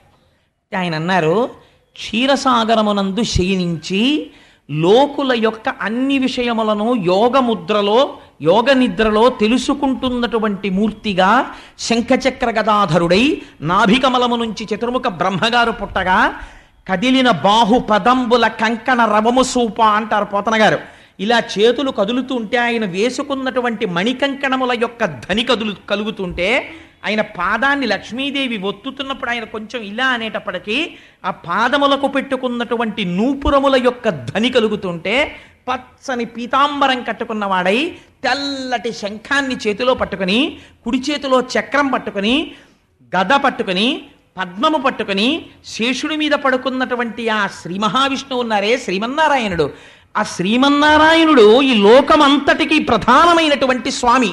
అటువంటి స్వామి, ఆ నారాయణ తత్వము, ఆ నారాయణ మూర్తి అందరికీ గోచరమయ్యేవాడు కాదు. ప్రతివాడి మాంసనేత్రమునకు కనపడడం. అది ఎవరో యోగులు జీవితాలు మాకు సుఖాలు అక్కర్లేదని ఇంద్రియములను గెలిచిన వారై తపస్సు చేసి కొన్ని వేల జన్మలు భగవంతుడి కోసం పరితపించిపోయిన మహాపురుషులు ఎక్కడో ధ్యాన సమాధిలో ఈశ్వర దర్శనం చేస్తున్నారు. అది మొట్టమొదటి తత్వం. అది ఉన్నది. దానిలోంచి వచ్చే మిగిలినవన్నీ అది అవతారము కాదు, అది ఉన్న పదార్థము, అది మైనము. ఇప్పుడు దాంట్లోంచి ఎన్ని బొమ్మలైనా చెయ్యొచ్చు ముద్ద కట్టి. అది మట్టి, మూకుడు చేసుకోవచ్చు, అట్లకాడ చేసుకోవచ్చు. అసలు ఉన్నది ఏది? నారాయణుడు. ఇప్పుడు నారాయణుడిలోంచి అసలు ఈ సృష్టి జరగడానికి మొదట వచ్చినది ఏది? ఆయన నాభికమలంలోంచి ఒక చతుర్ముఖ బ్రహ్మగారు ఆవిర్భవించారు. 4 ముఖాలతో వేదం చెప్తూ శ్రీమన్నారాయణుడు చెప్పిన ఆజ్ఞ ప్రకారం సృష్టి చేసిన వాడెవరో అది మొట్టమొదటి అవతారం చతుర్ముఖ బ్రహ్మగారు. ఆ చతుర్ముఖ బ్రహ్మగారి తర్వాత వచ్చినటువంటి అవతారం ఈ భూమినంతటినీ తీసుకెళ్ళి తనదిగా అనుభవించాలనేటటువంటి లోభబుద్ధితో ప్రవర్తించినటువంటి హిరణ్యాక్షుణ్ణి వధించడానికి వచ్చినటువంటి యజ్ఞవరాహమూర్తి. 2-3 రోజుల్లో వస్తుంది వరాహావతారం యొక్క గొప్పతనం ఏమిటో. యజ్ఞవరాహమూర్తి రెండవ అవతారము. మూడవ అవతారము సంసారమునందు బద్ధులై కర్మాచరణము ఎలా చెయ్యాలో కూడా తెలియక కామమునకు అర్థమునకు వశులైపోయినటువంటి లోకుల్ని ఉద్ధరించడం కోసమని చతుర్ముఖ బ్రహ్మగారిలోంచి పైకి వచ్చినటువంటి మహానుభావుడైనటువంటి నారదుడు, అది మూడవ అవతారం. బ్రహ్మగారితో పాటు వచ్చినటువంటి వారు సనక సనందనాథులు. ఇక్కడ నారదుని యొక్క అవతారం. నారదుని యొక్క అవతారము తర్వాత వచ్చినటువంటిది సాంఖ్యయోగం చెప్పినటువంటి కపిలుడు. విశేషముగా వేదాంత తత్వాన్నంతటినీ చెప్పాడు కపిలుడు. కొద్ది రోజుల్లో, ఒక 5-6 రోజుల్లోనో వారం రోజుల్లో వచ్చేస్తుంది దేవహూతి, కర్దమ ప్రజాపతి. ఆ కపిలుడు ఆయన జన్మించడం, తల్లిగారికి కపిలగీత చెప్పడం, సాంఖ్యయోగం చెప్పడం, ఒళ్ళు గగురు పొడుస్తుంది ఆ సాంఖ్యం వింటుంటే. అటువంటి సాంఖ్యములు చెప్పినటువంటి కపిలుడు. ఆ కపిలుని యొక్క అవతారము తర్వాత వచ్చినటువంటి అవతారము దత్తావతారము. దత్తాత్రేయుడై అనసూయ, అత్రి వాళ్ళిద్దరికీ జన్మించినటువంటి మహాపురుషుడై ముగ్గురు సృష్టికర్త, స్థితికర్త, ప్రళయకర్త అయినటువంటి బ్రహ్మ, విష్ణు, మహేశ్వరుల యొక్క తత్వముతో కూడినటువంటి వాడై జ్ఞానప్రబోధం చేసి ప్రహ్లాదాదుల్ని ఉద్ధరించినటువంటి అవతారం ఏది ఉన్నదో అది దత్తాత్రేయ స్వామి వారి అవతారము. మీరు ఒకటి గుర్తుపెట్టుకోండి, వ్యాసుడేది చెప్పాడో అదే సత్యము. అందుకని ఆ వచ్చినటువంటి అవతారము దత్తావతారము. కపిలుడు, దత్తుడు అయిపోయిన తర్వాత వచ్చినటువంటి అవతారము అరుచి అనబడేటటువంటి, కకూతి అనబడేటటువంటి, రుచి అనబడేటటువంటి పురుషుడికి కలిగినటువంటి ఒక మహాపురుషుడు యజ్ఞుడు. యజ్ఞుడనబడేటటువంటి రూపంతో స్వామి ఆవిర్భవించారు. ఆ తరువాతి అవతారమునకు వచ్చేటప్పటికీ వృషభుడు అన్న పేరుతో మేరుదేవి, నాభి అనబడేటటువంటి ఇద్దరు వ్యక్తులకు స్వామి వృషభుడు అన్న పేరుతో ఆవిర్భవించారు. వృషభుడు కూడా అయిపోయిన తర్వాత ఈ భూమండలాన్ని ధర్మబద్ధంగా పరిపాలించడానికి చక్రవర్తి రూపంలో ఉద్భవించమని భక్తులందరూ ప్రార్థన చేస్తే పృథు చక్రవర్తిగా ఆవిర్భవించాడు. ఆ రోజున భూమినంతటినీ గోవుగా మార్చి ఓషధుల్ని పిండాడు పృథు చక్రవర్తిగా. అందుచేత అది పృథు చక్రవర్తి యొక్క అవతారము. తర్వాత వచ్చినటువంటిది మత్స్యావతారము. మత్స్యావతారంలో సత్యవ్రతుడనబడేటటువంటి రాజు రాబోయేటటువంటి కాలంలో వైవస్వత మనువుగా రావాలి. ప్రళయం జరిగిపోతోంది, లోకమంతా సముద్రములన్నీ పొంగిపోయి సముద్రాలన్నీ కలిసిపోయాయి, నీటితో నిండిపోయింది, ఇంకా భూమి లేదు ఎక్కడ. అప్పుడు ఈ భూమినంతటినీ కలిపి ఒక పడవగా చేసి తాను మత్స్యమూర్తిగా తయారై వస్తుంది మత్స్యావతారం. అప్పుడు విందురు గాని పూర్తిగా. అందుకని నేను కొద్దిగా సంగ్రహంగా చెప్పేస్తున్నాను. ఈ అవతారాల యొక్క విశేషాలన్నీ మనకి 42 రోజుల్లో వచ్చేస్తాయి. ఏ అవతారంలో స్వామి ఏం చేశారో. తాను పెద్ద చాపగా మారి తనకుండేటటువంటి ఆ మూపుకి ఈ పృథివీని పట్టుకుని రథం కింద, పడవ కింద అందులో సత్యవ్రతుడిని కూర్చోపెట్టి లోకములన్నీ నీటితో ప్రళయంలో నిండిపోతే ఆ పడవని లాగి ప్రళయాన్ని దర్శనం చేయించి వైవస్వత మనువుని కాపాడినటువంటి అవతారము మత్స్యావతారము. తదనంతరము క్షీరసాగర మథనం జరిగింది.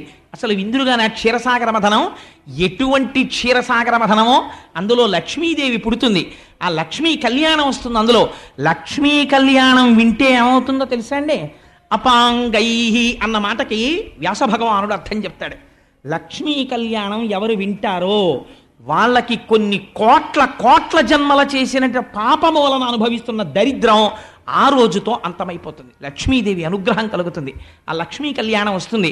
గోపాలకృష్ణ గారు ఈ దేవాలయానికి సంబంధించినటువంటి ఇక్కడ ఉన్నటువంటి ధర్మకర్తలు ఉదార బుద్ధితో ఒక నిర్ణయం చేశారు.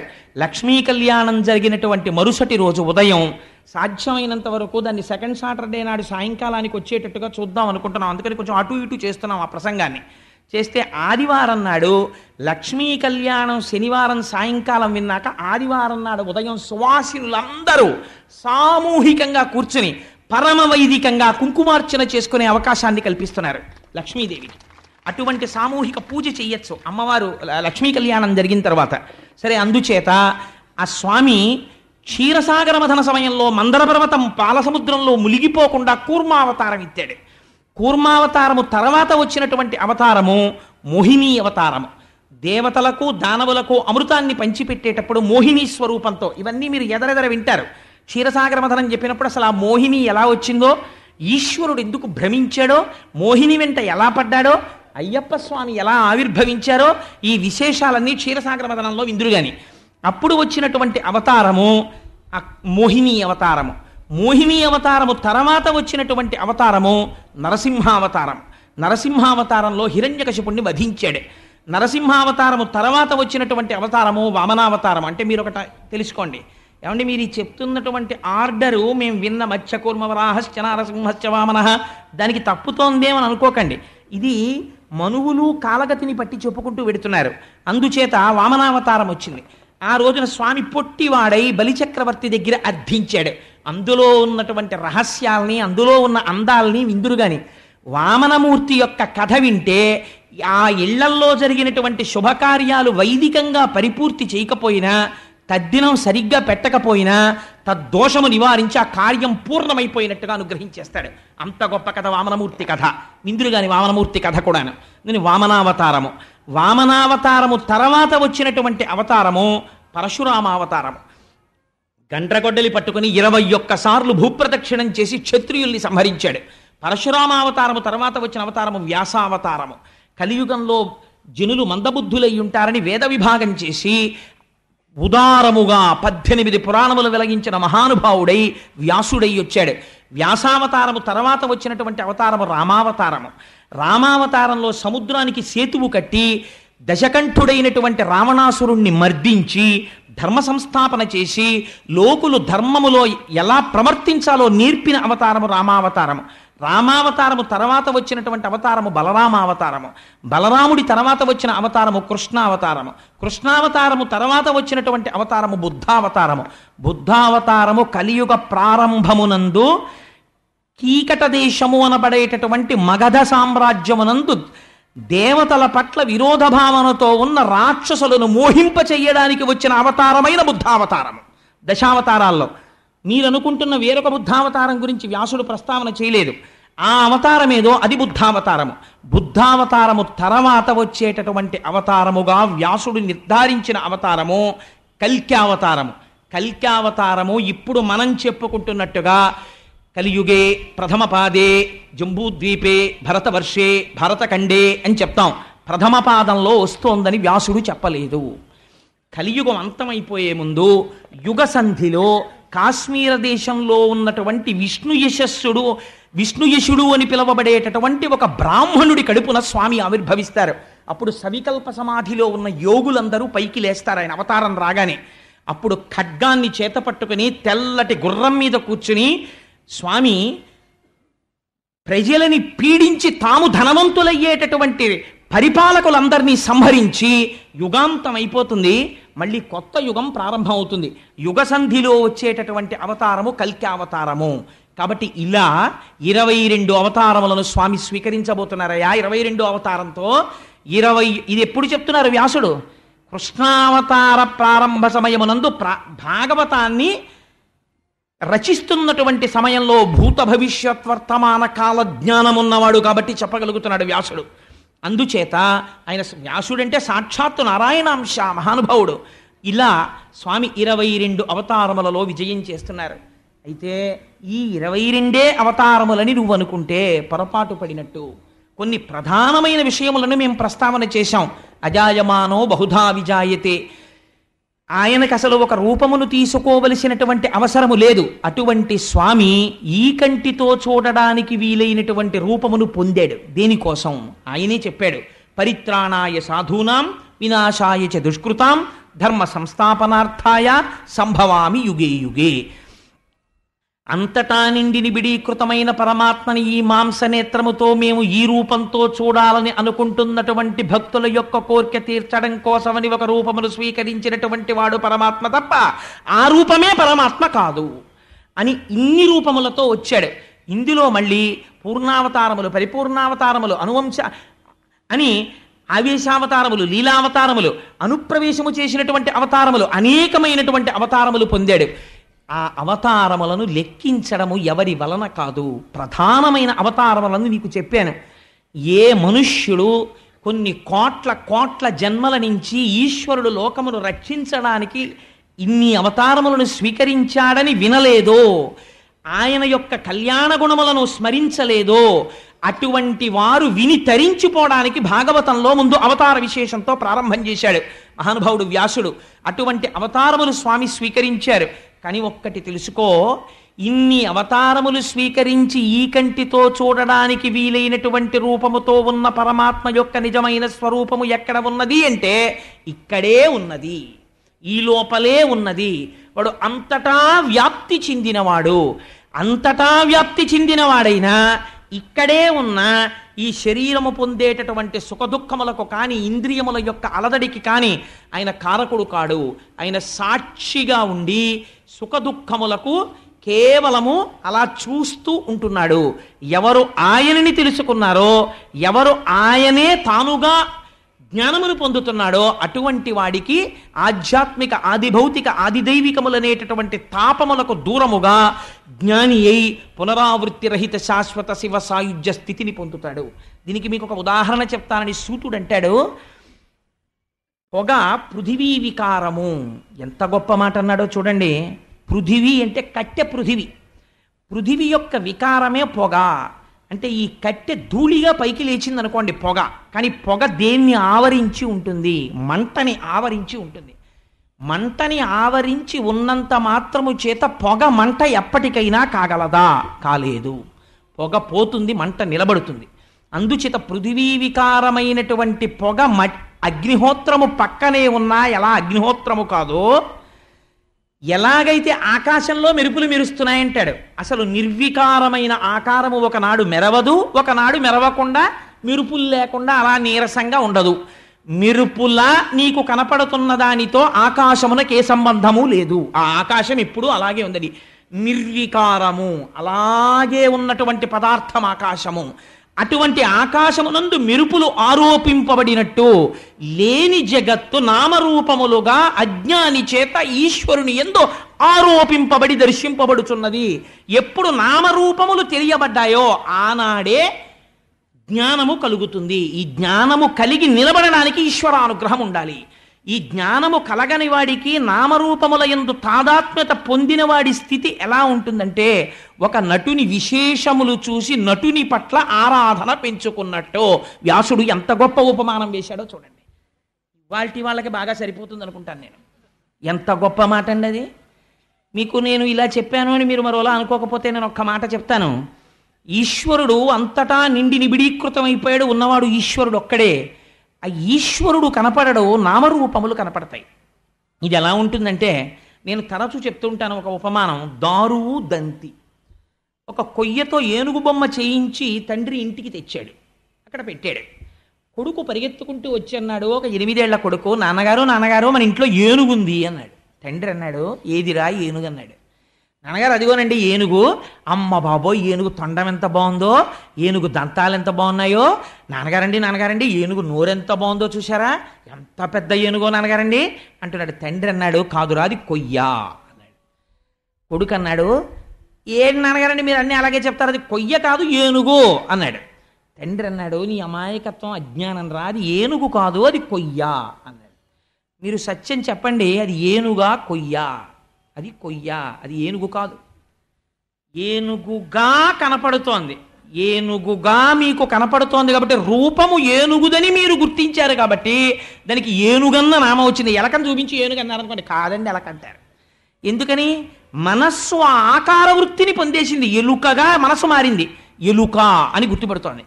ఏనుగు అన్న నామం ఉంటే రూపం ఉంది, రూపం ఉంటే నామం ఉంది. నామము లేకపోతే రూపం లేదు, రూపం లేకపోతే నామం లేదు. అక్కడ కుండ లేదు అన్నాను అనుకోండి, మరి ఏముంది?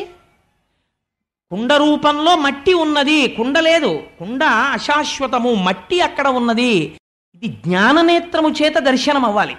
ఈ జ్ఞాననేత్రము విచ్చుకుంటే నామరూపాత్మకమైన జగత్ అంతర్ధానమై ఈశ్వరుడు కనపడతాడు. అది అంత తేలిక కాదురా.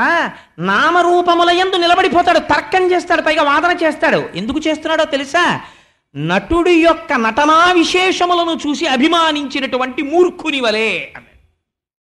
ఎంత చిత్రమైన మాట చూడండి. నేను ఒక ఉదాహరణ చెప్తే మీరు నన్ను తప్పు పట్టుకోకండి. ఒక గొప్ప తెలుగు నటుడు, మన వాళ్ళందరూ తెల్లవారు లేస్తే ఆయన వెంట పడిపోయి, అబ్బా ఏమి నటనండి ఏమి నటనండి ఏమి నటనండి అని వెంట పడుతుంటారు. ఆయన ఒక ప్యాంట్ వేసుకుని ఒక టీషర్ట్ వేసుకుని కొన్ని కోట్ల మంది నన్ను చూస్తున్నారు టీవీలో అని కూడా తెలియకుండా కాలు మీద కాలేసుకుని కాలు ఆడించుకుంటూ కూర్చున్నాడు. ఇంకొక ధూర్తురాలైన స్త్రీ అర్థం లేని ప్రశ్నలు ఆయన వేస్తోంది. వేస్తుంటే ఏంటి ఏమండి మీరు అంత బాగా ఆ సన్నివేశంలో ఎలా నటించగలిగారు అని అడిగింది. అడిగితే ఆయన అన్నాడు, actually I did not act when I went to America, when I was studying in America, I saw a picture, I saw a particular hero who acted like this, I was inspired by him అని ఇంగ్లీష్లో చెప్తున్నాడు. ఆయన ఎవరండి? వీరి చేత ఆరాధింపబడుతున్న తెలుగు నటుడు. ఆయన దేంతో దేంట్లో మాట్లాడుతున్నాడు? ఇంగ్లీష్లో మాట్లాడుతున్నాడు. ఆయన ఇంటికి మీరు వెడితే పెద్ద గుర్రాలంత కుక్కలు, గూర్ఖాలు ఉంటారు, పెద్ద పెద్ద గేట్లు ఉంటాయి. ఆయన ఇల్లంతా ఇంపోర్టెడ్ టైల్స్తో ఉంటుంది. ఆయన షాపింగ్ సింగపూర్లో చేస్తాడు. ఆయన దేశాన్ని మిమ్మల్ని ద్రోహం చేసి కోట్లు కూడబెట్టి ట్యాక్స్ కట్టాడు. కానీ మీకు ఈశ్వరుడి కన్నా ఆయన ఎక్కువ. ఎందుకంటే ఆయన 100 మందిని చిటికిన వేలుతో కొడతాడు కెమెరా ముందు, బయటకు వచ్చి కాదు. దాన్ని చూసి మీరు పొంగిపోయి ఈశ్వరారాధనము కన్నా ఈ ఆరాధన ఎక్కువ చేస్తున్నారు. ఇలా ఆరాధించేవాడు జ్ఞానం ఉన్నవాడు అనాలా, మూర్ఖుడు అనాలా? ఏమనాలి అడుగుతున్నాడు వ్యాసుడు. బహుశా లోకంలో ఇది వస్తుందని ఆయనకి తెలుసులా ఉంది భవిష్యత్ జ్ఞానం. అందుకని నామరూపముల చేత తాదాత్మ్యత చెంది తర్కమునకు పోతాడు. ఈ మాట మీరు అడిగారు అనుకోండి, ఒకరిని పిలిచి, ఏమయ్యా నీ అభిమానానికి అర్థం ఉందా, ఇది నిన్ను ఎలా ఉద్ధరిస్తుంది చెప్పుపోని. ఆల్ రైట్, దీన్ని నువ్వు చాలా పొంగిపోయి చెప్పేస్తున్నావు. నీ నిజ జీవితంలో పోనీ ఆయన ఆదర్శంగా పెట్టుకుని 100 మందిని కొడతామా, బయటికి వెళ్ళి పోలీసులు అట్టుకుపోతారు, నీ కెరీర్ నాశనం అయిపోతుంది. పోనీ అమరిపాలెం ఇటకోటి నీ ఇంట్లో పెట్టకపోతే నువ్వు దేశద్రోహివి. నువ్వు బయటికి వచ్చి నలుగురిలో నిలబడితే నిన్ను చూసి 10 మంది నమస్కారం పెట్టి నీ చుట్టూ తిరుగుతారేమో అని నువ్వు బయటికి రావడానికి భయపడిపోయి సింగపూర్ వెళ్ళి షాపింగ్ చేసుకుంటావు, లేకపోతే ఎక్కడికో విదేశాలకు పోతావు. నీకు లండన్లో పాటకు మొదటి చరణం ఉంటుంది, అమెరికాలో వాషింగ్టన్లో 2వ చరణం ఉంటుంది, 76 దుస్తులు. వీటన్నిటిని చూసి నీకు మోహమా? ఇందులో నువ్వు ఏది అనుకరిస్తావు చెప్పు? నీ జీవితాన్ని ఎలా ఉద్ధరిస్తుంది? ఆల్ రైట్, నేనంటాను ఒకలా ఆరాధిస్తే తప్పు కాదంటాను. నేను సచిన్ టెండూల్కర్ని ఆరాధన చేస్తాను అంటే అదేంటండి మీకు ఉందా ఈ దుర్గుణం అని అనుకోకండి. నేను ఆరాధిస్తాను టెండూల్కర్ని. దేనికి ఆరాధిస్తాను అని మీరు అడగచ్చు. ఆయన క్రికెట్ ఆడేటప్పుడు ఆయన క్రికెట్ యొక్క లాఘవమును ఈశ్వర విభూతిగా దర్శనం చేసి ఒక బాల్ని ఎవరూ కొట్టలేని రీతిలో 4 కొట్టగలిగినటువంటి టెండూల్కర్ యొక్క క్రీడా వైభవమునందు ఈశ్వరానుగ్రహాన్ని చూస్తాను. టెండూల్కర్ నాకు ఎందులో ఆదర్శము, టెండూల్కర్ని నేను దేనికి అభిమానిస్తానంటే not as cricketer, TV screen మీద చూడ్డానికి అది ఒక ఈశ్వర విభూతిగా చూడడం వరకే. 16-17 సంవత్సరాల వయస్సులో ఇంటర్నేషనల్ క్రికెట్లోకి వచ్చి ఇలా పెవిలియన్లోంచి బయటికి వస్తే మనం ఇలా పడచ్చా పడకూడదా అని కూడా తెలియకుండా మీద పడిపోయేటటువంటి దుర్మార్గులై సంసార హీనులైన కొన్ని కోట్ల మంది స్త్రీలు వెంటపడినా ఒక్కరితో ఒక మాట ఎక్కువ మాట్లాడకుండా తన భార్యతో జీవితాన్ని గడిపి ఒకనాడు నింద తెచ్చుకొని శీల సంపద కలిగిన టెండూల్కర్ని నేను పొగుడుతాను. ఇందుకు పొగుడుతాను? చిన్న వయస్సులో నిగ్రహానుగ్రహ సమర్థత తెలియకుండా గబుక్కుని ఏ వివాదంలోనైనా ఒక మాట మాట్లాడితే తెల్లవారి లేచేటప్పటికీ పాత్రికేయులు పెద్ద పెద్ద మెయిన్ హెడ్లైన్స్ పెట్టగలిగిన స్థితిలో ఇవాళ దేశంలో ఉండి కూడా ఎప్పుడు నిర్వివాదంతో ఏ వాద ప్రతివాదముల యందు అనవసరపు స్టేట్మెంట్ ఇవ్వకుండా నిగ్రహించుకోగలిగిన మాట తీరున్న టెండూల్కర్ని నేను అభిమానిస్తాను. ఈ అభిమానం మీరు పెంచుకోవలసిన అభిమానం. టీవీ స్క్రీన్ ముందు చూడవలసింది ఈశ్వర విభూతి, అంతవరకే. కాదండి నేను అలా ఆరాధిస్తానంటే మీకు ఏ రకంగా మీ జీవితాన్ని ఉద్ధరిస్తుంది మీరు నాకు చెప్పండి. అది అలా కాదండి నేను ఇలాగే ఆరాధన చేస్తాను అని మీరు అనుకుంటే అది తర్కమునందు మౌఢ్యమును వ్యక్తం చేస్తుంది. వ్యాసుడు అంటున్నాడు, నేనంటలేదు మహాప్రభో. అంటే టెండూల్కర్ గురించి రాశాడా అని అడగండి, అది నా సొంత ఉదాహరణ అంతే. అంటే ఏదో ఒక చోట ఒక విషయాన్ని స్పష్టంగా చెప్పడానికి ఆవిష్కరించడానికి నేను ఈ మాట చెప్పాను.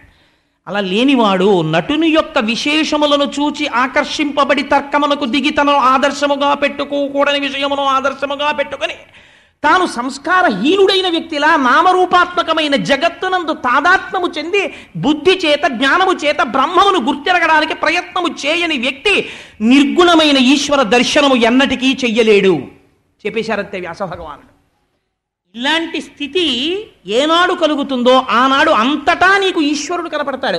నిర్గుణముగా ఈశ్వరుని చూసినప్పుడు నీకు విరాట్ రూపము కనపడుతుంది. అంతటా ఈశ్వరుడు ఉన్నాడు. ఈశ్వరుడు లేనిది ఎక్కడుంది చెప్పండి? వివేకానందుడు అందుకే అనగలిగాడండి ఒక మాట, ఎవరు అనలేని మాట వివేకానందుడు అన్నాడు, మాతృదేవోభవ. నా కంటికి మా అమ్మ కనపడుతోంది కనుక, సర్వకాలముల యందు నా ఔన్నత్యాన్ని కోరుకుంది కనుక మా అమ్మ దేవత అన్నాను. పితృదేవోభవ, నాకు కష్టాలు వస్తే నన్ను ఆదుకున్నవాడు, నా ఉన్నతిని కోరినవాడు కనుక తండ్రిని దేవుడు అన్నాను. అతిథి దేవోభవ, ఇంటికి వచ్చినవాడు 4 మెతుకులు తిని ఆశీర్వచనం చేసి వెళ్ళిపోతున్నాడు ఉదారంగా, అతిథిని దేవుడు అన్నాను. వివేకానందుడు అన్నాడు ఒక్కడుగు ముందుకేసి, నేనంటాను దీన దీన జనోభవ దీన దేవోభవ, దీనులైనటువంటి వారి యందు నాకు దేవుడు కనపడుతున్నాడు అన్నాడు. ఈ మాట అనడానికి విరాట్ రూప దర్శనం అవ్వాలి. ఇలా చెయ్యి చాపిన వాణ్ణి చూసి హీనుడు అనడానికి సంస్కారం అక్కర్లేదండి, అవిద్య ఉంటే చాలు, అహంకారం ఉంటే చాలు. దీనిని యందు నాకు ఈశ్వరుడు కనపడుతున్నాడని చెప్పడానికి విరాట్ రూపమునందు ఈశ్వరుణ్ణి చూడగలగాలి. అందుకని దీన దేవోభవ అంటాను నేను అన్నాడు వివేకానందుడు. ఇది విరాట్ రూప దర్శనము. అటువంటి విరాట్ రూప దర్శనము, అటువంటి నిర్గుణ దర్శనము, అంతటా బ్రహ్మను చూడగలిగిన స్థితి ఎవడు పొందుతున్నాడో వాడు నేను మొదట చెప్పినట్టు కురిడి అయిపోతున్నాడు. వాడు దేనికి పనికొస్తాడు? పూర్ణాహుతికి పనికొస్తాడు. అంటే ఇంకా వాడు మళ్ళీ జన్మ స్వీకరించడు. అటువంటి తత్వమయ్యా ఈశ్వరుడిది. ఆయన ఏ రూపమును తీసుకున్నా దయాశాలి, లోకమును రక్షించడమే ఆయన ప్రయోజనం, ధర్మాన్ని చెప్పడమే ఆయన ప్రయోజనం, ధర్మమునందు ప్రవర్తించేటట్టు చూడడమే ఆయన ప్రయోజనం. అన్ని అవతారములు గొప్పవే, అందున కృష్ణావతారము చాలా గొప్ప అవతారం. ఎందుకని? కృష్ణస్తు భగవాన్ స్వయం. అందుకే భాగవతానికి ఒక వింతైన పేరుంది. ఏమిటో తెలుసా అండి? జయ. జయ అని ఎందుకు పిలుస్తారో తెలుసా? అందుకే భాగవతం చెప్తే నారాయణం నమస్కృత్య నరం చైవ నరోత్తమం దేవీం సరస్వతీం వ్యాసం తతో జయముదీరయేత్ అంటుంటారు. నరనారాయణులు కూడా నారదుని యొక్క అవతారము తర్వాత వచ్చినటువంటి అవతారం అని ఇందాక మీకు చెప్పాను కదా, కపిలుడికి ముందు. అందుకని ఈ నరనారాయణ అవతారములో స్వామి ఆవిర్భవించినప్పుడు లోకమునకు అంతటికీ కూడా తపస్సు అంటే ఎలా ఉంటుందో, మంత్రోపదేశం అంటే ఎలా ఉంటుందో చూపించారు మహానుభావుడు. అటువంటి అవతార సంపత్తి కలిగినటువంటి ఈశ్వరుడు ఏ అవతారములో ఉన్నా ధర్మ ప్రబోధం చేస్తాడు. కృష్ణావతారం పరిపూర్ణమైనటువంటి అవతారం. అందుకే కృష్ణం వందే జగద్గురుం అంటాం. జగద్గురు అయినటువంటి కృష్ణుడికి నమస్కరిస్తే అజ్ఞానం పోతుంది. ఇక్కడే ఇప్పుడే రక్షిస్తాడు. కృష్ణుణ్ణి నమ్ముకున్న వాడికి రక్షణ కలగకపోవడం అన్నది ఉండదు, అజ్ఞానం పోకపోవడం అన్నది ఉండదు. ఆయన గురువై అజ్ఞానాన్ని పోగొడతాడు, ఈశ్వరుడై మీ కష్టాన్ని పోగొడతాడు, తండ్రి అయి మిమ్మల్ని కాపాడతాడు, తల్లి అయి మిమ్మల్ని ఆదుకుంటాడు. ఇన్ని చేయగలిగినటువంటి అవతారం అయా పరిపూర్ణమైనటువంటి కృష్ణావతారం.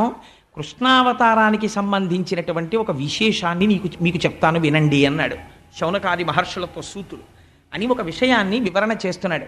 ఆయన అంటాడు, పూర్వకాలంలో కురుక్షేత్ర యుద్ధం అంతా అయిపోయిన తర్వాత ఆ కురుక్షేత్ర యుద్ధ భూమి యందు ఇంకా శిబిరములలో అందరూ పడుకుని నిద్రపోతున్నారు. పాండవులు కూడా ఉప పాండవులతో కలిసి నిద్రపోతున్నారు. ద్రౌపదీదేవి నిద్రపోతోంది, కుంతీదేవి నిద్రపోతోంది. కౌరవులందరూ మరణించారు. భీముడి చేత తొడలు విరగగొట్టబడినటువంటి దుర్యోధనుడు యుద్ధభూమిలో ఒక చోట కుప్ప కూలిపోయి మరణము కోసమని ఎదురు చూస్తూ ఉన్నాడు. ఈ సమయంలో అశ్వత్థామకి ఆగ్రహం వచ్చింది.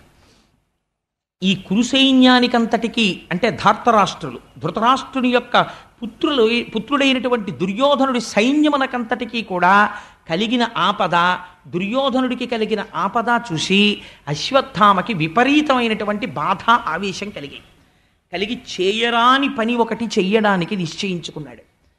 ఉపపాండవులను సంహరిస్తానన్నాడు. ఉపపాండవులంటే పాండవులైనటువంటి ధర్మరాజ, భీమ, అర్జున, నకుల, సహదేవులకి ద్రౌపది యందు జన్మించినటువంటి కుమారులు వారు 5. ఆ 5 కుమారులు కూడా కురుక్షేత్రంలో యుద్ధం చేశారు. యుద్ధం చేసి ఒకనాటి రాత్రి గాఢ నిద్రలో ఉన్నారు అందరూ అలిసిపోయి. ఇక 3 రోజులు పాండిచేరి అవి అన్నీ తిరిగి వచ్చేసిన తర్వాత నిన్న ప్రసంగం చేసి వెళ్ళి పడుకుంటే ఒళ్ళు తిరిగిని నిద్ర పట్టేసినట్టు అందరూ పడుకుని నిద్రపోతున్నారు. నిద్రపోతున్న సమయంలో అశ్వత్థామ శిబిరంలోకి ప్రవేశించి నిద్రపోతున్నటువంటి ఉపపాండవుల యొక్క కుత్తుకలు కోసేసి 5 చంపేశాడు. చంపేసి నిశ్శబ్దంగా దుర్యోధనుడి దగ్గరికి వెళ్ళి, నీ ప్రాణోత్క్రమణము జరిగిపోయే లోపల నీకు ఒక శుభవార్త చెప్పాలని వచ్చాను. ఉపపాండవులను సంహరించాను. ఇప్పుడు పాండవులకు వంశం లేదు. పాండవుల తర్వాత ఇక బిడ్డలు లేరు. అభిమన్యుడు యుద్ధరంగంలో మరణించాడు. అందుకని ఇప్పుడు పాండవుల యొక్క వంశం అంతరించిపోయింది. నీకు నేను ఇచ్చినటువంటి గొప్ప కానుక చంపేశాను 5గురిని అన్నాడు. తెల్లవారింది. మరణించి ఉన్నటువంటి కుమారుల్ని ద్రౌపదీదేవి చూసింది. గుండెలు బాదుకుని ఏడుస్తోంది. ఏడుస్తుంటే అవతల వైపు మిగిలినటువంటి యోధుడు ఇటువంటి పని చెయ్యగలిగిన వాడెవరు గుర్తుపట్టాడు అర్జునుడు. గుర్తుపట్టి ఒక మాట అన్నాడు. నేల మీద పడి పొర్లి గుండెలు బాదుకుని ఉపపాండవుల కోసం ఇంత ఏడుస్తున్నావు కదా ద్రౌపది, ఏ నీచుడు నీ కడుపున పుట్టిన 5గురి పిల్లల యొక్క శిరస్సులు ఖండించాడో ఆ దుర్మార్గుని యొక్క శిరస్సు ఖండించి తెచ్చి నీ పాదముల ముందుంచుతాను. నీ కుడి కాలుతోనో ఎడంకాలతోనో ఆ శిరస్సుని ఒక్క తన్ను తన్ని నీ పగ తీర్చుకో అన్నాడు. పూర్వం జరిగే అటువంటి సంఘటనలు. దుశ్శాసనుడి యొక్క గుండెలు చీల్చి తెచ్చినటువంటి నెత్తుటితో ఆవిడ శిరస్సుకున్నటువంటి శిరోజములను కడుక్కుని రక్తముతో కూడిన కేశములను ఆవిడ ముడేసుకుంది. కీచకుడు సంహరింపబడిన తరువాత భీమసేనుడు అందులో ఎంత దారుణంగా చంపాడో తెలుసా అండి? ఎప్పుడైనా విరాట పర్వం చెప్పినప్పుడు విందురు కానీ కాళ్ళని చేతుల్ని వక్షస్థలంలోకి నొక్కేశాడు, ముద్ద చేసేశాడు. త్వంతాకారిత కుంజకుట్టి మఘన స్తంభావళీ రూపమున్ ప్రాంతాది ప్రవిభాగ భోగ నిలయ ప్రద్వారమున్ గతరస్వంతత్రాసకరంబునై దురభివేశంబైన యాలోను నిశ్చితుడై సతికేలు పట్టుకొని చొచ్చన్ భీముడచ్చుగ్రతన్ అంటారు తిక్కనగారు. అసలు ఆ నర్తనశాలలోకి రాత్రి వెళ్ళడమే భయం, అలా ఉంటుంది. అటువంటి చోటుకి లోపలికి వెళ్ళరు ఎవరు.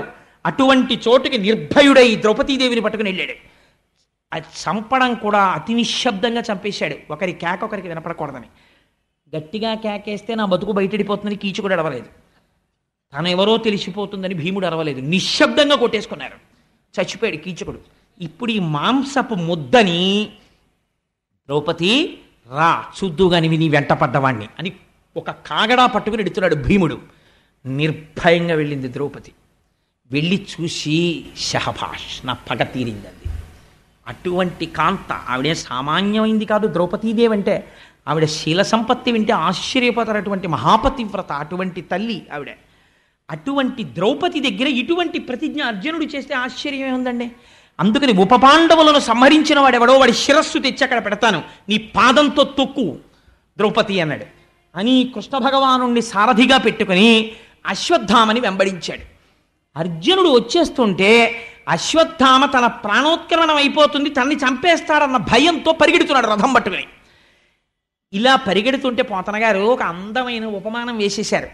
తన కుమార్తె వెంట పడినటువంటి బ్రహ్మదేవుణ్ణి నిగ్రహించడానికి వెనక తరువుకొస్తున్నటువంటి పరమశివుడి చేతి నుంచి పారిపోతున్నటువంటి చతుర్ముఖ బ్రహ్మలా పరిగెడుతున్నాడయా అన్నాడు. ఎందుకని బ్రాహ్మణ కుమారుడు అశ్వత్థామ ద్రోణసుతుడు.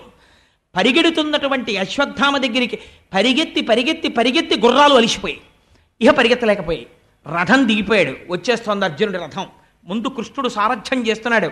ఈ రథమే, ఈ సారథ్యమే, ఈ కవ్వడే, ఈ సవ్యసాచే, ఈ కిరీటే, ఈ ధనంజయుడే 18 అక్షౌహిణీల సైన్యాన్ని మట్టు పెట్టాడు. కాబట్టి నన్ను చంపేస్తాడు అని ఉపసంహారము తెలియదు. వేసేయడం తెలుసు కానీ ఉపసంహారం చేయడం తెలియదు. తత్తరపాటులో లోకమంతా చచ్చిపోయినా పర్వాలేదు, నేను బతికుంటే చాలనుకున్నాడు. ఇది బ్రాహ్మణుడికి ఉండకూడని బుద్ధి.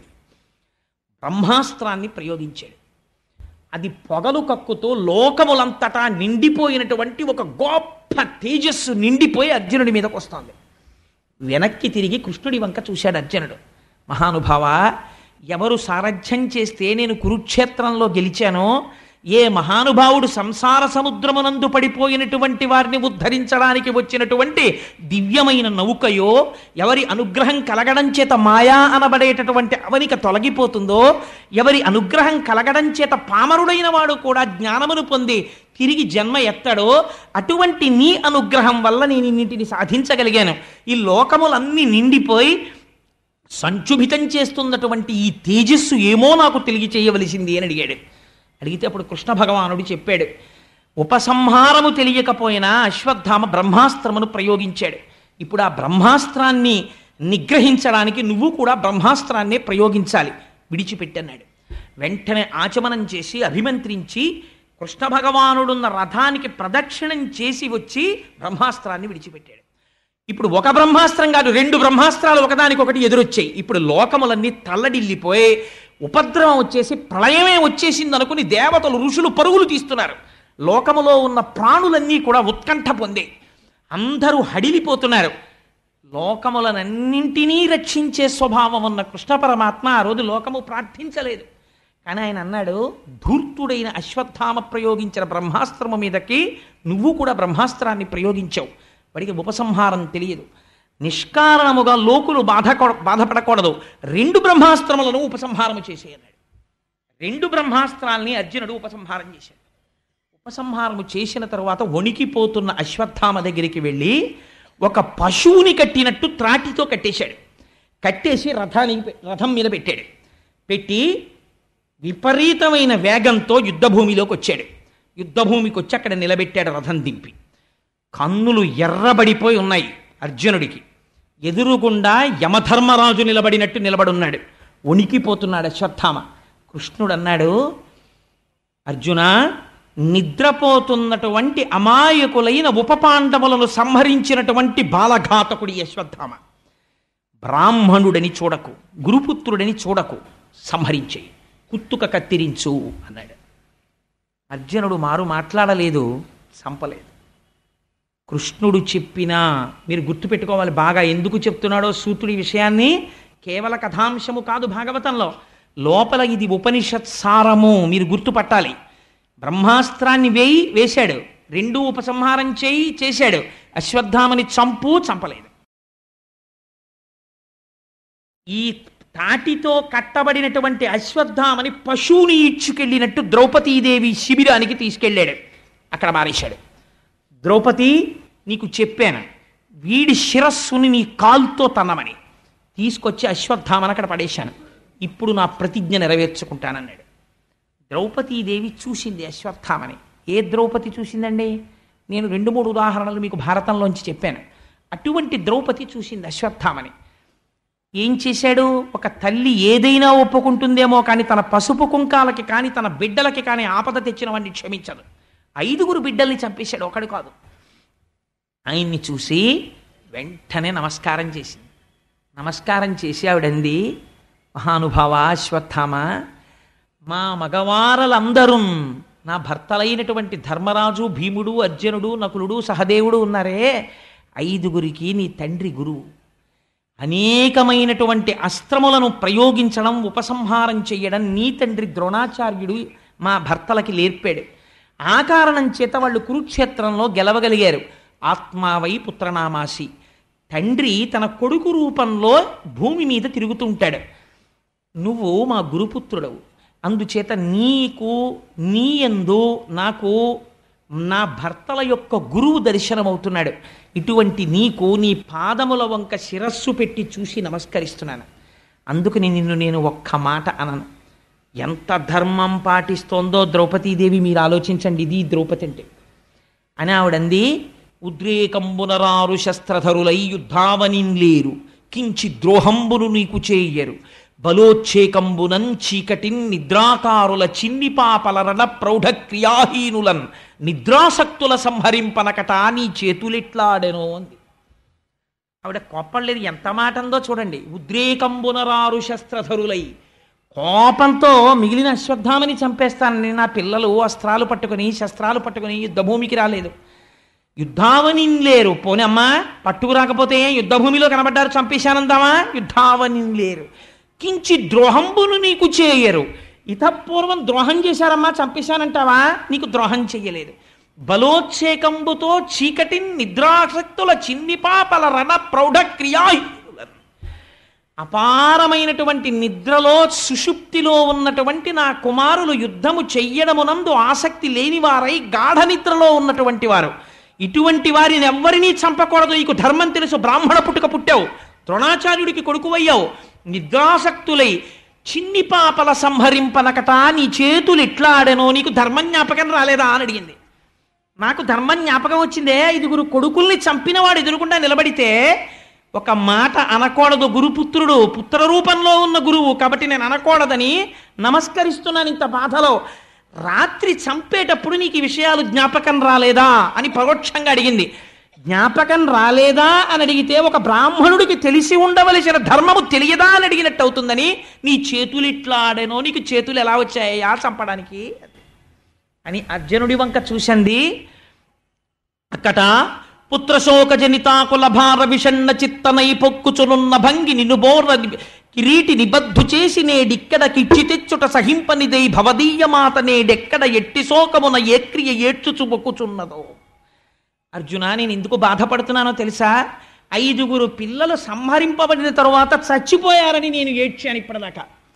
కానీ సాక్షాత్తు యమధర్మరాజుల పగపట్టి 2 చేతులతో అస్త్రాలు ప్రయోగించగలిగినటువంటి నైపుణ్యం ఉన్నవాడివై గాంధీవం పట్టుకుని రథమెక్కి పగపట్టి అశ్వత్థామ దగ్గరికి వెళ్ళి పశువుని కట్టినట్టు కట్టి రథంలో పెట్టి ఇక్కడికి తీసుకొచ్చి నిలబెట్టావని ఈ పాటికి కృపికి వార్త అంది ఉంటుంది.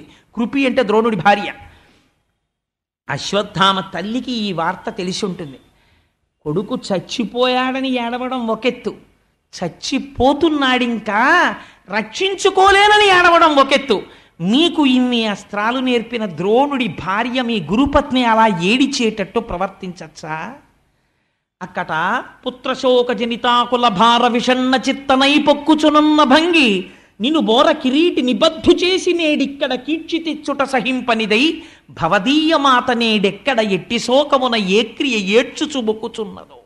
అశ్వత్థామ, మీ అమ్మాయి అంత ఏడుస్తోందానయ్యా మహానుభావురాలా కృపి, తలుచుకుంటే నా మనస్సు వికలమైపోతోంది అని అర్జునుణ్ణి పిలిచి, బ్రాహ్మణుడు గురుపుత్రుడు సంహరించకూడదు, ఆయన్ని విడిచిపెట్టేయండి, వెంటనే ఆయనకి కట్టినటువంటి బంధనములను విముక్తి చెయ్యండి అంది. అంటే ఈ మాట భీముడు విన్నాడు. విని ఎక్కడ లేని కోపం వచ్చేసింది. ఏమిటి ద్రౌపది మాట్లాడుతున్నది, ఏమైనా అర్థం ఉందా అసలు? ఎక్కడో నిద్రపోతున్న పిల్లల్ని పట్టుకుని చంపేశాడా ఈ దుర్మార్గుడు? ఇటువంటి వాణ్ణి అక్కట నిద్రించుచున్న పుత్రులని చూడకుండా సంహరించినటువంటి ఈ ద్రోణపుత్రుడైనటువంటి అశ్వత్థామని బాలఘాతకున్ విడువమటంచు చెప్పిడిది వెర్రిది ద్రౌపది, వీడు విప్రుడనే విడువగనేలా చంపుడిటు వీనిని మీరలు చంపరేని నా పిడికిటి పోటులం వీని శిరము భిన్నము చేసేద చూడుడిందరు. భీముడు ఇప్పుడు మాట్లాడిన అలాగే ఉంటుంది. చిక్కన గారు విరాట పర్వంలో అంటారు, ఆయన వెళ్ళిన పోస్ట్ ఏమిటంటే వంటలవాడిగా వెడుతూ ఆయన అంటాడు ధర్మరాజుతోటి, పరియ పాపంగ దునియగా విరువవలయు ఎడద కాళ్ళుల చేతుల అణచిపెట్టి అణగి ముక్కలు చేసి పొయ్యిడుదు గాని కత్తి గొడ్డలి అడగని కట్టియలకు అన్నాడు. తిక్కన గారి పద్యాలు. అన్నయ్య, నేను వంట ఎలా చేస్తానో తెలుసా? పెద్ద పెద్ద మొద్దులు పట్టుకొచ్చి నా భుజాబలంతో చీల్చేసి నా గుండెల మీద పెట్టి విరిచేసి నా తొడల మీద పెట్టి నొక్కేసి పొయ్యిలో బారేసి వంట చేస్తాను తప్ప కత్తి గొడ్డలి బుచ్చుకోనన్నయ్య కట్టెలు కొట్టడానికి అన్నాడు. దిక్కుమాలిన కట్టెలు కొట్టడానికి అంత పౌరుషం ఎందుకండి? ఆయన పౌరుషం అటువంటిది. అందుకని ఆయన అన్నాడు భీమసేనుడు, బాలఘాతకున్ విడువమటంచు చెప్పెడిది వెర్రిది ద్రౌపది వీడు విప్రుడే విడువగనేలా చంపుడిటు వీనిని మీరలు చంపరేని నా పిడికిటి పోటులన్ వీని శినము భిన్నము చేసేద చూడుడిందరు. వీడు పిల్లల్ని చంపేసిన వాడు, వీడు నిద్రపోతున్న పిల్లల్ని చంపేసిన వాడు గురుపుత్రుడు వదిలేయమంటుంది ఆవిడ ద్రౌపది. వెర్రిది, దానికి తెలియదు పాపం. చంపేవతావు నారాయణ వీణ్ణి. మీ అందరికీ అనుమానమా? గురుపుత్రుడు చంపకూడదు అనుకుంటున్నారా? అలా అనుకుంటే చెప్పేయండి, భయం లేదు. నా పిడికిటి పోటులన్ అంటే వెక్కిరిస్తున్నాడు అర్జునుడిని. ఎందుకయా నీ గాంధీవం దిక్కుమాలింది కాల్సనా? నాకు గాంధీవాలు బాణాలు అక్కర్లేదయా. ఎలా చంపేస్తానో తెలుసా? నా పిడికిటి పోటులన్ 4 గుద్దులు గుద్దేస్తానా తలకాయ మీద. తలకాయలు కదా కోసేశాడు, తలకాయ ముక్కలైపోతుంది. చూతురు కానీ చూడండి, మీరు చంపుతారా నేను చంపేనా అన్నాడు. అంటే ఇప్పుడు మాట్లాడడం ధర్మరాజుకు కూడా కష్టమే. భీముడికి ఆగ్రహం వచ్చేస్తే కృష్ణుడు అన్నాడు, అర్జున, నేను నీతో ఒక మాట చెప్తాను, చాలా జాగ్రత్తగా విను. నేను చెప్తున్నటువంటి మాటని. అవ్యుడు కాడు శిశుహంత దురాత్మకుడు అతతాయి. కృష్ణుడు మాట్లాడితే ఎలా ఉంటుందో భాగవతంలో మీరు చూడాలి. ఆ అంధీకరించినటువంటి పోతనగారి పాదపద్మములకు శిరస్సు ఉంచి నమస్కరించాలి మహానుభావుడు. అవ్యుడు కాడు శిశుహంత దురాత్మకుడు అతతాయి, బ్రహ్మబంధుడది తప్పదు నిక్కము, బ్రాహ్మణోన హంతవ్యమటంచు వేదము పలికెడు, కాన ధర్మబుద్ధి కర్తవ్యము వినికాచుట యథాస్థితి చూడుము పండవోత్తమ అన్నాడు. అర్జున, నేను నీకో మాట చెప్తాను. నువ్వు ప్రతిజ్ఞ చేశావు, ఏమని ప్రతిజ్ఞ చేశావు? ఎవడు ఉపపాండవుల్ని సంహరించాడో వాడి తల కత్తిరించేస్తానని ప్రతిజ్ఞ చేశావు. నేనంటున్నాను, అవ్యుడు కాడు శిశుహంత దురాత్మకుడు అతతాయి, వీణ్ణి క్షమించవలసినటువంటి పని లేదు. ఒక పెద్ద బిరుదిచ్చాడు కృష్ణ పరమాత్మ, అతతాయి. అతతాయి అంటే ఇల్లు కాల్చేసేవాడు, విషం పెట్టేవాడు, హత్యలు చేసేవాడు, ఇలాంటివన్నీ అతతాయి అని పిలుస్తారు. బుద్ధినందు కలిగేటటువంటి ఆ ఉద్రేకాన్ని అణుచుకోకుండా ధర్మాధర్మ విచక్ష లేకుండా ప్రవర్తించేవాడు. అటువంటి ఆతతాయి హంతవ్యుడు, కాబట్టి చంపేవతల పారేయచ్చు. కానీ బ్రహ్మబంధుడది తప్పదు నిక్కము. ఆయన బ్రాహ్మణుడు, అది నిజం. ద్రోణాచార్యుడి యొక్క కొడుకు. బ్రాహ్మణోన హంతవ్యమటంచు వేద విదితంబగు. వేదం ఏం చెప్తోంది? బ్రాహ్మణుణ్ణి చంపకూడదని చెప్తోంది. వేదం ఎవరు చెప్పారండి? వేదం ఎవరు రాయలేదు. ఎవరు చెప్పారు? ఈశ్వరుడి యొక్క పలుకే వేదం. అందుకే శృతి, దాన్ని ఎవరు రచించలేదు. వేదం అపౌరుషేయము. కాబట్టి ఎవరు చెప్పారు? కృష్ణుడే చెప్పాడు, ఈశ్వరుడు కాబట్టి. కాబట్టి నేనేం చెప్పాను? బ్రాహ్మణుణ్ణి చంపద్దని చెప్పాను. నేను ఇప్పుడు ఏం చెప్తున్నాను? వీడిని చంపేయమని చెప్తున్నాను. ఎందుకు చెప్తున్నాను? ఆతతాయి, చంపేయమన్నాను. బ్రాహ్మణోన హంతవ్యమటంచు వేద విదితంబగు. నేనే వేదంలో చెప్పాను. ఏమని చెప్పాను? ఎన్ని తప్పులు చేసినా బ్రాహ్మణుణ్ణి చంపకూడదని చెప్పాను. కాబట్టి అర్జున, నువ్వేం చేస్తావో తెలుసా? ధర్మబుద్ధి కర్తవ్యము విని కాచుట. ఆతతాయి కాబట్టి చంపేయాలి, బ్రాహ్మణుడు కాబట్టి క్షమించాలి, చంపకూడదు. అది నేనే చెప్పాను, ఇది నేనే చెప్తున్నాను. ఈ రెండు నేనే చెప్పాను. కర్తవ్యము విని కాచుట, యథాస్థితి చూడుము పాండవోత్తమ. ఇప్పుడు ఏం చేయాలో అది నువ్వు చెయ్యి అర్జున అన్నాడు. ఏమిటండి మాట ఈ పద్యం? ఏమైనా అర్థం ఉందా అసలు? ఈ వెంటనే అర్జునుడు ఏమన్నారు? ఏమండే మాస్టర్, మీరు ఏదైనా మాట్లాడితే ఏదో ఓటు మాట్లాడండి. చంపే అనైనా చెప్పండి, చంపద్దు అనైనా చెప్పండి, మాకు మీరంటే గౌరవం. చంపద్దు అంటారా? వదిలేస్తాను అశ్వత్థామని. చంపేయి అంటారా? చంపేస్తాను. బ్రాహ్మణోన హంతవ్యము, చంపద్దని నేనే చెప్పాను. ఆతతాయి, చంపేమని నేనే చెప్తున్నాను. ఏది చెయ్యాలో అది చెయ్యటేమిటి? మరి అలాంటప్పుడు ఈ రెండు చెప్పడం ఎందుకు అనాలి అర్జునుడు. ఈ మాటలు కృష్ణ పరమాత్మ చెప్పిన తర్వాత అర్జునుడు ఏం చేశాడోట తెలుసా అండి? ఏమి రచనండి పోతన గారిది. విశ్వస్తుత్యుడు చక్రశూరుడు మహావీరుండు ఘోరాసిచే అశ్వత్థామ శిరోజముల్ తడిగి చూడాంతర్మహారత్నమున్ శిశ్వత్కీర్తి వెలుంగ పుచ్చుకొని పాశవ్రాత బంధంబులన్ విశ్వాసంబున ఉచ్చిత్రోచ శిబిరోర్వీ భాగంబునన్ బాషిపోన్నన్నారు. విశ్వస్తుత్యుడు, లోకమంతటి చేత స్తుత్యుడు, ప్రశంసింపబడినవాడు. విశ్వం శ్రీ మహావిష్ణువు యొక్క పేరు. నారాయణుడు సంతోషించేటట్టు ప్రవర్తించగలిగిన ప్రవర్తన ఉన్నవాడంటే ధర్మములో ప్రవర్తిస్తున్నాడు. ఇవాళ అర్జునుడు ఎలా ప్రవర్తిస్తున్నాడు? బ్రాహ్మణ కుమారుడు చంపకూడదు, ఆతతాయి చంపేయాలి. ఇప్పుడు చంపకూడదు, చంపాలి, రెండు వచ్చాయి. కాబట్టి చంపినంత పని చేసి చంపకుండా వదిలేయాలి, అది దాని అర్థం. కాబట్టి ఏం చెయ్యాలి? పూర్తి ముండనం చేసేయాలి. బ్రాహ్మణుడై ఉండి పిలక లేకుండా ముండనం ఎలా చేసేస్తారు? బ్రాహ్మణుడిని గుర్తేమిటి? శిఖ ఉండాలి. చిన్న జుత్తైనా ముండనం చేయించుకునేటప్పుడు పిలక ఉంచుకొని ముండనం చేయించుకోవాలి. ఆ తర్వాత కొంచెం పెరిగిన తర్వాత కలిసిపోతే వాడి దోషం కాదనుకోండి. అందుచేత చిన్న పిలకుంచుకుని ముండనం చేయించుకోవాలి, అంతేగాని పూర్ణ ముండనం చేయించుకోకూడదు. అందుకని పూర్ణ ముండనం చేసేయాలి. చేసేస్తే వాడు చచ్చిపోయినట్లు లెక్క. అందుకని చెప్పి ఇప్పుడు ఏమైంది? విశ్వస్తుత్యుడు చక్రశూరుడు మహావీరుండు ఘోరాసిచే ఒక కత్తి ఒకటి తీశాడు.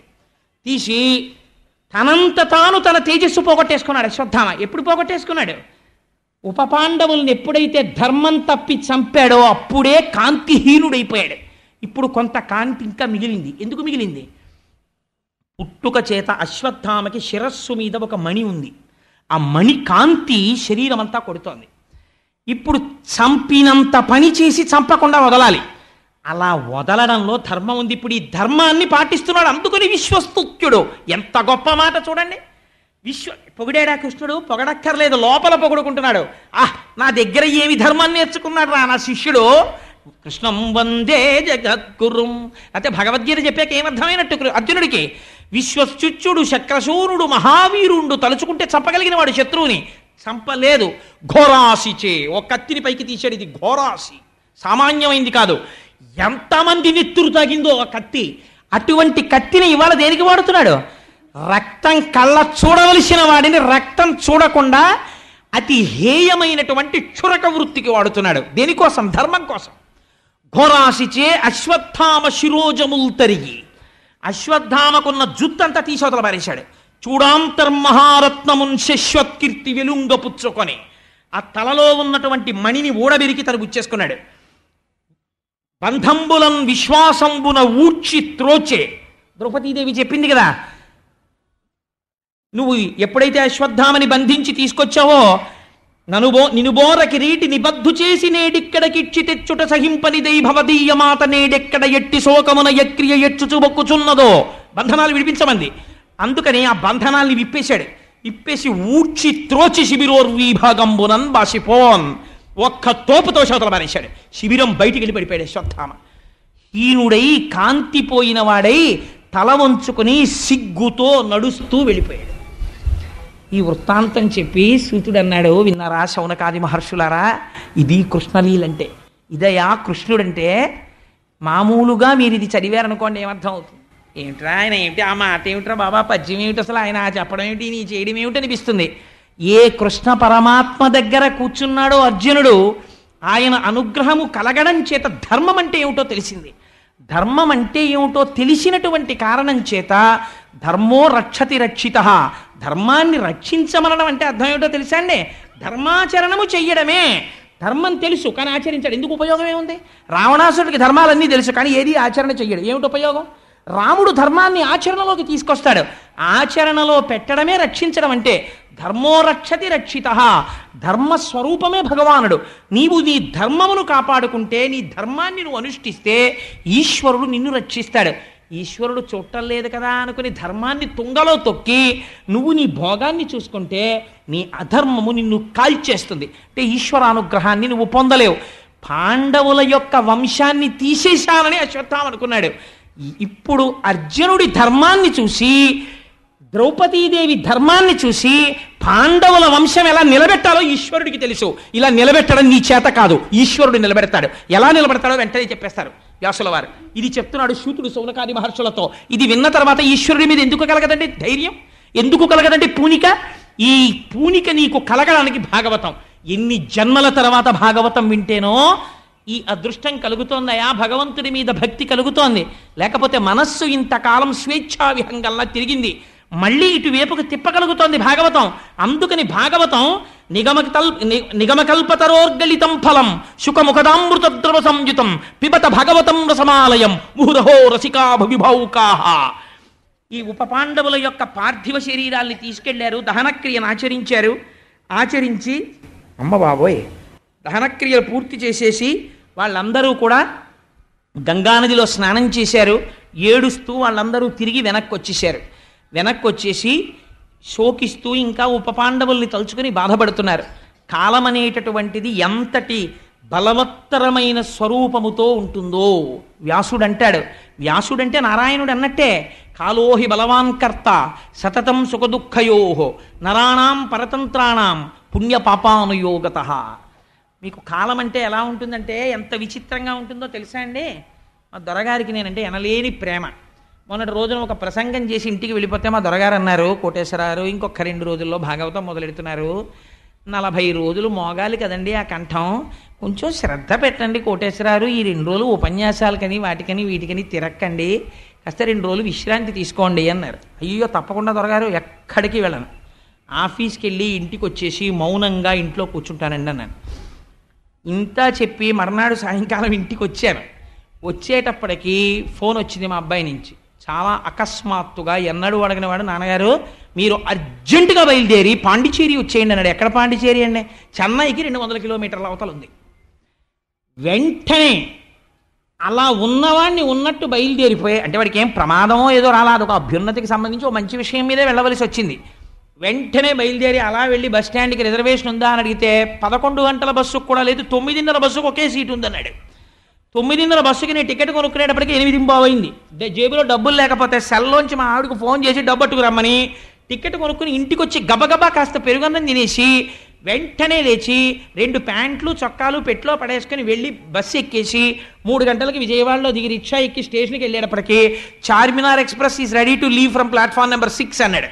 కప్పు కాఫీ లేకుండా టికెట్ కొనుక్కుని అడ్డంగా ట్రాక్కి పరిగెత్తి రైలు ఎక్కితే 12:30కో 1 గంటకో వెళ్ళింది. జనరల్ కంపార్ట్మెంట్ జనంతో నిండిపోయి చలిగాలికి కిటికీలు వేసేస్తే 100 మంది ఎక్కే బోగీలో 500 మంది ఎక్కితే 350 మంది చలి నుంచి రక్షించుకోవడానికి బీడీలు కలిస్తే 350 మంది విడిచిపెట్టిన ఎంగిలి పొగ 6 గంటలు పీలుస్తూ వెళ్ళి చెన్నైలో దిగి వెంటనే అక్కడి నుంచి 200 కిలోమీటర్లు మళ్ళీ ప్రయాణం చేసి పాండిచ్చేరి వెళ్ళి 20 నిమిషాలు వెళ్ళిన పని ఒక ఆయనతో మాట్లాడవలసింది మాట్లాడి మరునాడు తెల్లవారుజాము 4 గంటలకు బయలుదేరి మళ్ళీ బస్సు ఎక్కి చెన్నై వచ్చి ట్రైన్ టైం అయిపోతుంది, ట్రైన్లన్నీ వెళ్ళిపోయాయని మళ్ళీ ఇంకో బస్సు ఎక్కి నెల్లూరు వచ్చి సాయంకాలం పినాకిని ఎక్కి బెట్రకుంట దగ్గర ట్రాక్ రిపేర్ అని 12:20కి విజయవాడలో దిగి గోదావరి జనరల్ కంపార్ట్మెంట్ ఎక్కడానికి కాలు పెట్టడానికి చోట్లేక స్లీపర్ నేను ఎక్కితే నా వెనక 50 మంది ఎక్కితే 50 మందిని ఎవడెక్కించమని నిన్ను దీపమ్మని ఆయన ఏలూరులో దింపేస్తే 2 గంటలు దోమలు శరీరాన్ని పీక్కు తినేస్తే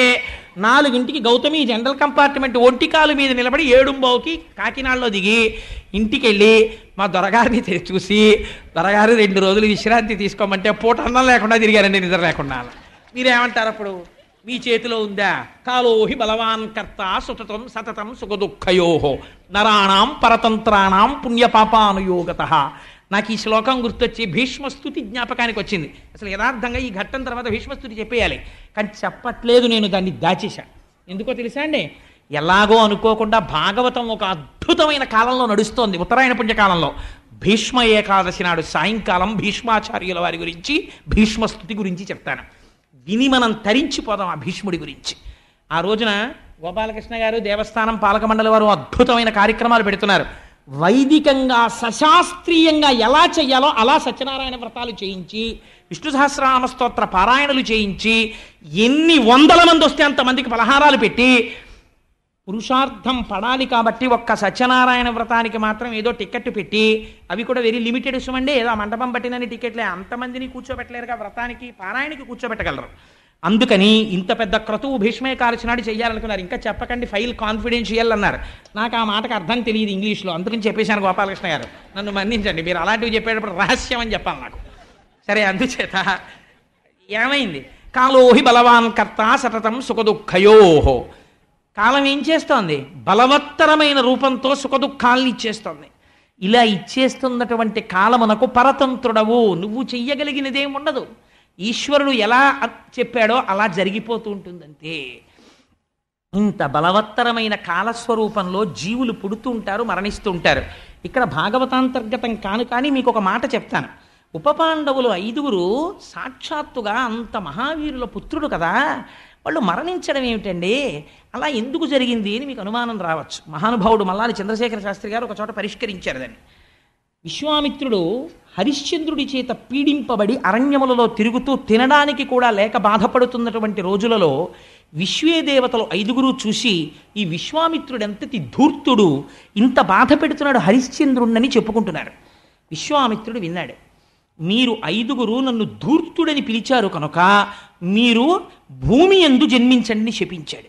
వాళ్ళ 5గురు విశ్వామిత్రుడి కాళ్ళ మీద పడి, ఉన్న పోస్టు పోగా మనుష్య జన్మ ఏమిట్రా బాబోయ్, మహానుభావా మమ్మల్ని రక్షించు, క్షమించు, మా తప్పైపోయిందన్నారు. తెలిసి తెలియకుండా ఎందుకు మాట్లాడతారు? హరిశ్చంద్రుడి గొప్పతనం చెప్పడానికి నేను ఈ పరీక్ష పెట్టాను. నన్ను ధూర్తుడంటారు, మీకేం తెలుసని ధూర్తుడన్నారు? కాబట్టి మీరు పుట్టవలసిందే, తప్పదు. కానీ ఒక వరం ఇస్తాను, మీకు వివాహం అవ్వకముందే, అసలు పిల్లలు కూడా పుట్టకముందే మీ జీవితాలు పూర్తయిపోయి మళ్ళీ మీ పదవుల్లోకి మీరు వచ్చేస్తారన్నారు. అందుకని ఉపపాండవులుగా వెళ్ళి ధర్మ సంస్థాపనార్థం కురుక్షేత్రంలో యుద్ధం చేసి వివాహం అవ్వకముందే మరణించి తిరిగి వచ్చేశారు. సరే, ఇది జరిగింది. అందుకని ఇది మాత్రం భాగవతాంతర్గతం కాదు, నేను వేరొక చోట నుంచి అనుసంధానం చేశానంతే, మీకు ఒక పరిపూర్ణమైన స్థితికి తెలుస్తుంది అదని. సరే, అందుచేత ఇది జరిగి కృష్ణ పరమాత్మ కాలము యొక్క బలవత్తరమైన స్వరూపముని వివరించి చెప్పి పాండవులకు, కుంతీదేవికి, ద్రౌపదీదేవికి ఉపశాంతిని కల్పించారు. కల్పించిన తదుపరి బయలుదేరి వెళ్ళిపోవడం కోసమని ఇంకా నేను ద్వారకానగరానికి బయలుదేరుతానని కృష్ణ పరమాత్మ రథం ఎక్కి బయలుదేరుతున్నారు. ఆ బయలుదేరుతున్నటువంటి సమయంలో కృష్ణుణ్ణి విడిచిపెట్టి ఉండలేక ధర్మజాదులందరూ కూడా ఇన్ని స్తోత్రం చేసి బెంగ పెట్టుకుని దీనవదనాలతో నిలబడ్డారు. నిలబడి ఉండగా మీరు భాగవతంలో గమనించవలసిన గొప్ప రహస్యం ఒకటి ఉన్నది. బహుశా ఆ వేదిక మీద చెప్పచ్చో చెప్పకూడదో నాకు తెలియదు, కానీ దీని గురించి చేసినటువంటి ఒక ప్రసంగమే నన్ను ఈ ఆధ్యాత్మిక ప్రవచనాల్లోకి తీసుకొచ్చింది. ఒకనాడు ఉత్తర పెద్ద ఏడుపు ఏడుస్తూ పరిగెత్తుకుంటూ కృష్ణుడున్న రథం దగ్గరికి వచ్చింది. వచ్చి ఆ రథం దగ్గర ఉన్న కృష్ణ పరమాత్మ యొక్క పాదముల మీద పడిపోయింది. పడిపోయి ఒక మాట చెప్పింది. పద్యం అండి చాలా గమ్మత్తుగా ఉంటుంది. ఇది పోతన గారు మాత్రమే రచించగలరు, అన్యులకి సాధ్యం కాదు. పలికెడిది భాగవతమట, పలికించు విభుండు రామభద్రుండట, నే పలికిన భవహరమగునట, పలికెద వేరుండు గాథ పలుకగనేల. పోతన గారు అన్నారు, ఉత్తర కృష్ణుణ్ణి చూసి ఏమందో తెలుసా అండి? చెల్లెలి కోడల, నీదు మేనల్లుడు శత్రువుల చేత హతుడయ్యను, సంపులారవిందలోచన భళ్ళాగ్ని నది అనంచి పుత్రు రక్షించగదే అంది. ఎంత చిత్రమైన మాట చూడండి. కృష్ణుణ్ణి చూసి ఏమనాలి? ఉత్తర గర్భంతో ఉందప్పటికి, అభిమన్యుడు మరణించాడు కాబట్టి ఇప్పుడు పాండవులకి వంశం లేదు కనుక కదా అశ్వత్థామ చంపేశాడు. పరిగెత్తుకుంటూ వచ్చినటువంటి ఉత్తరంది, నాకు ఏదో తెలియడం లేదు కానీ ఒక దివ్యమైనటువంటి తేజస్సు ఒకటి వచ్చేసింది, ఒక ఇనప బాణం ఏదో వచ్చేస్తోంది. అది చిత్రం ఏమిటంటే బయటికి కనపట్టలేదు, అది నా కడుపులోకి ప్రవేశించేస్తోంది. అమ్మని కాబట్టి నాకు తెలుస్తోంది, లోపల ఉన్నటువంటి పిండము మీద పగపట్టింది, పగపట్టి ఆ పిండాన్ని చెనకేస్తోంది, ఆ పిండమును చంపడానికి వెళ్ళిపోతుంది ఆ బాణం. ఇప్పుడు ఆ పిండము కానీ పోయిందంటే నేను తల్లిని, ఆ పిండము చచ్చిపోవడం నేను ఇష్టపట్టలేదు. బయటికి వచ్చిన ఉప పాండవుల కోసం ద్రౌపది ఇచ్చింది, లోపల ఉన్న పిండం పోతోందని ఉత్తర ఏడుస్తోంది. ఇప్పుడు ఆ పిండమును తరుముతోంది ఒక బాణం, అదేమిటో నాకు తెలియదు. కృష్ణ నువ్వు రక్షించు అన్నారు. అనగానే అడగనటువంటి పాండవులు గబగబా చేతిలోకి ధనస్సు బాణాలు పట్టుకున్నారు. ఎవరి మీద వేస్తారు? ఎక్కడున్నాడు బయట శత్రువు? ఉత్తరాగర్భములో ఉన్నాడు. ఇప్పుడు పిండమును నరకడానికని వెళ్ళిపోతోంది బాణం. ఇప్పుడు కృష్ణుడు చూశాడు. ఏమని అడిగిందండి కృష్ణుణ్ణి? ఆ అడగడం చెల్లెలి కోడలా అని మొదలుపెట్టింది. కృష్ణ నేనెవరో తెలుసా? నీ చెల్లెలి కోడలా. బంధుత్వం చెప్తోంది. ఇప్పుడు నీ చెల్లెలు సుభద్ర, ఆ సుభద్రకి నేను కోడల్ని. ఎందుకని? సుభద్ర అర్జునుల యొక్క కుమారుడు అభిమన్యుడు, అభిమన్యుడు యొక్క భార్యని నేను ఉత్తరని. నీ చెల్లెలి కోడలా, నీ చెల్లెలికి కోడల్ని నేను. నీదు మేనల్లుడు, నా కడుపులో ఉన్న పిల్లవాడు నీకేమవుతాడు? మేనల్లుడు అవుతాడు. మేనల్లుడు అంటే ఏమిటి? మేనమామల ముద్దు మేలైన ముద్దు, తాతలకు తా ముద్దు తాను అబ్బాయి అని జానపదులు పాటలు పాడుతుంటారు. మనవలంటే తాతలకి ప్రీతి, మేనమామ అంటే చాలట మేనల్లుడితో ఆడుకుంటాడు. ఎంత పండితుడైనా సరే ఆ మేనల్లుళ్ళని చూసేటప్పటికీ వాళ్ళతో ఏదో వికారం, ఏదో ఒక వెర్రి మాట మాట్లాడాలనిపించేస్తుంది. వేసి వాడితో ఆడుకుంటుంటాడు. ఆడుకుంటుంటే ఆఖరికి వాడు మాయ నోర్ముయ్యి అంటాడు. అన్న తర్వాత వీడికి ఎంత సంతోషంగా ఉంటుందో. అదేమిటో మరి ఆ మేనమావ పోస్ట్లో ఉండేటప్పటికి అలా అనాలనిపిస్తుందో ఏమిటో, అలా వెటకారం అదో సంతోషం ఏమిటో, ఆ ప్రేమ చిత్రంగా ఉంటుంది. అలా మీరు ఎలా చెప్పగలిగారని మీరు నన్ను అడగచ్చు. దానికి నేను ఒక ఉదాహరణ చెప్తాను. మా గృహప్రవేశానికి మా చెల్లెలి కొడుకు మా చెల్లెలి కుటుంబంతో వచ్చింది. వాడు ఇంత ఉంటాడు, చిన్నవాడు. వాడి పేరు శ్రీహరి. వాడి పేరుని బట్టైనా నేను గౌరవించద్దు. వాడిని 10 మాటలు అస్తమానం అనేవాడిని. గృహప్రవేశానికి చాలామంది పిల్లలు వస్తారా, నీకు కూడా పెళ్లి చేసేస్తాను కొత్త ఇంట్లో, నీకు నచ్చిన పిల్లని చూసుకోరా అంటుండేవాడిని ఉట్టినే సరదాకి.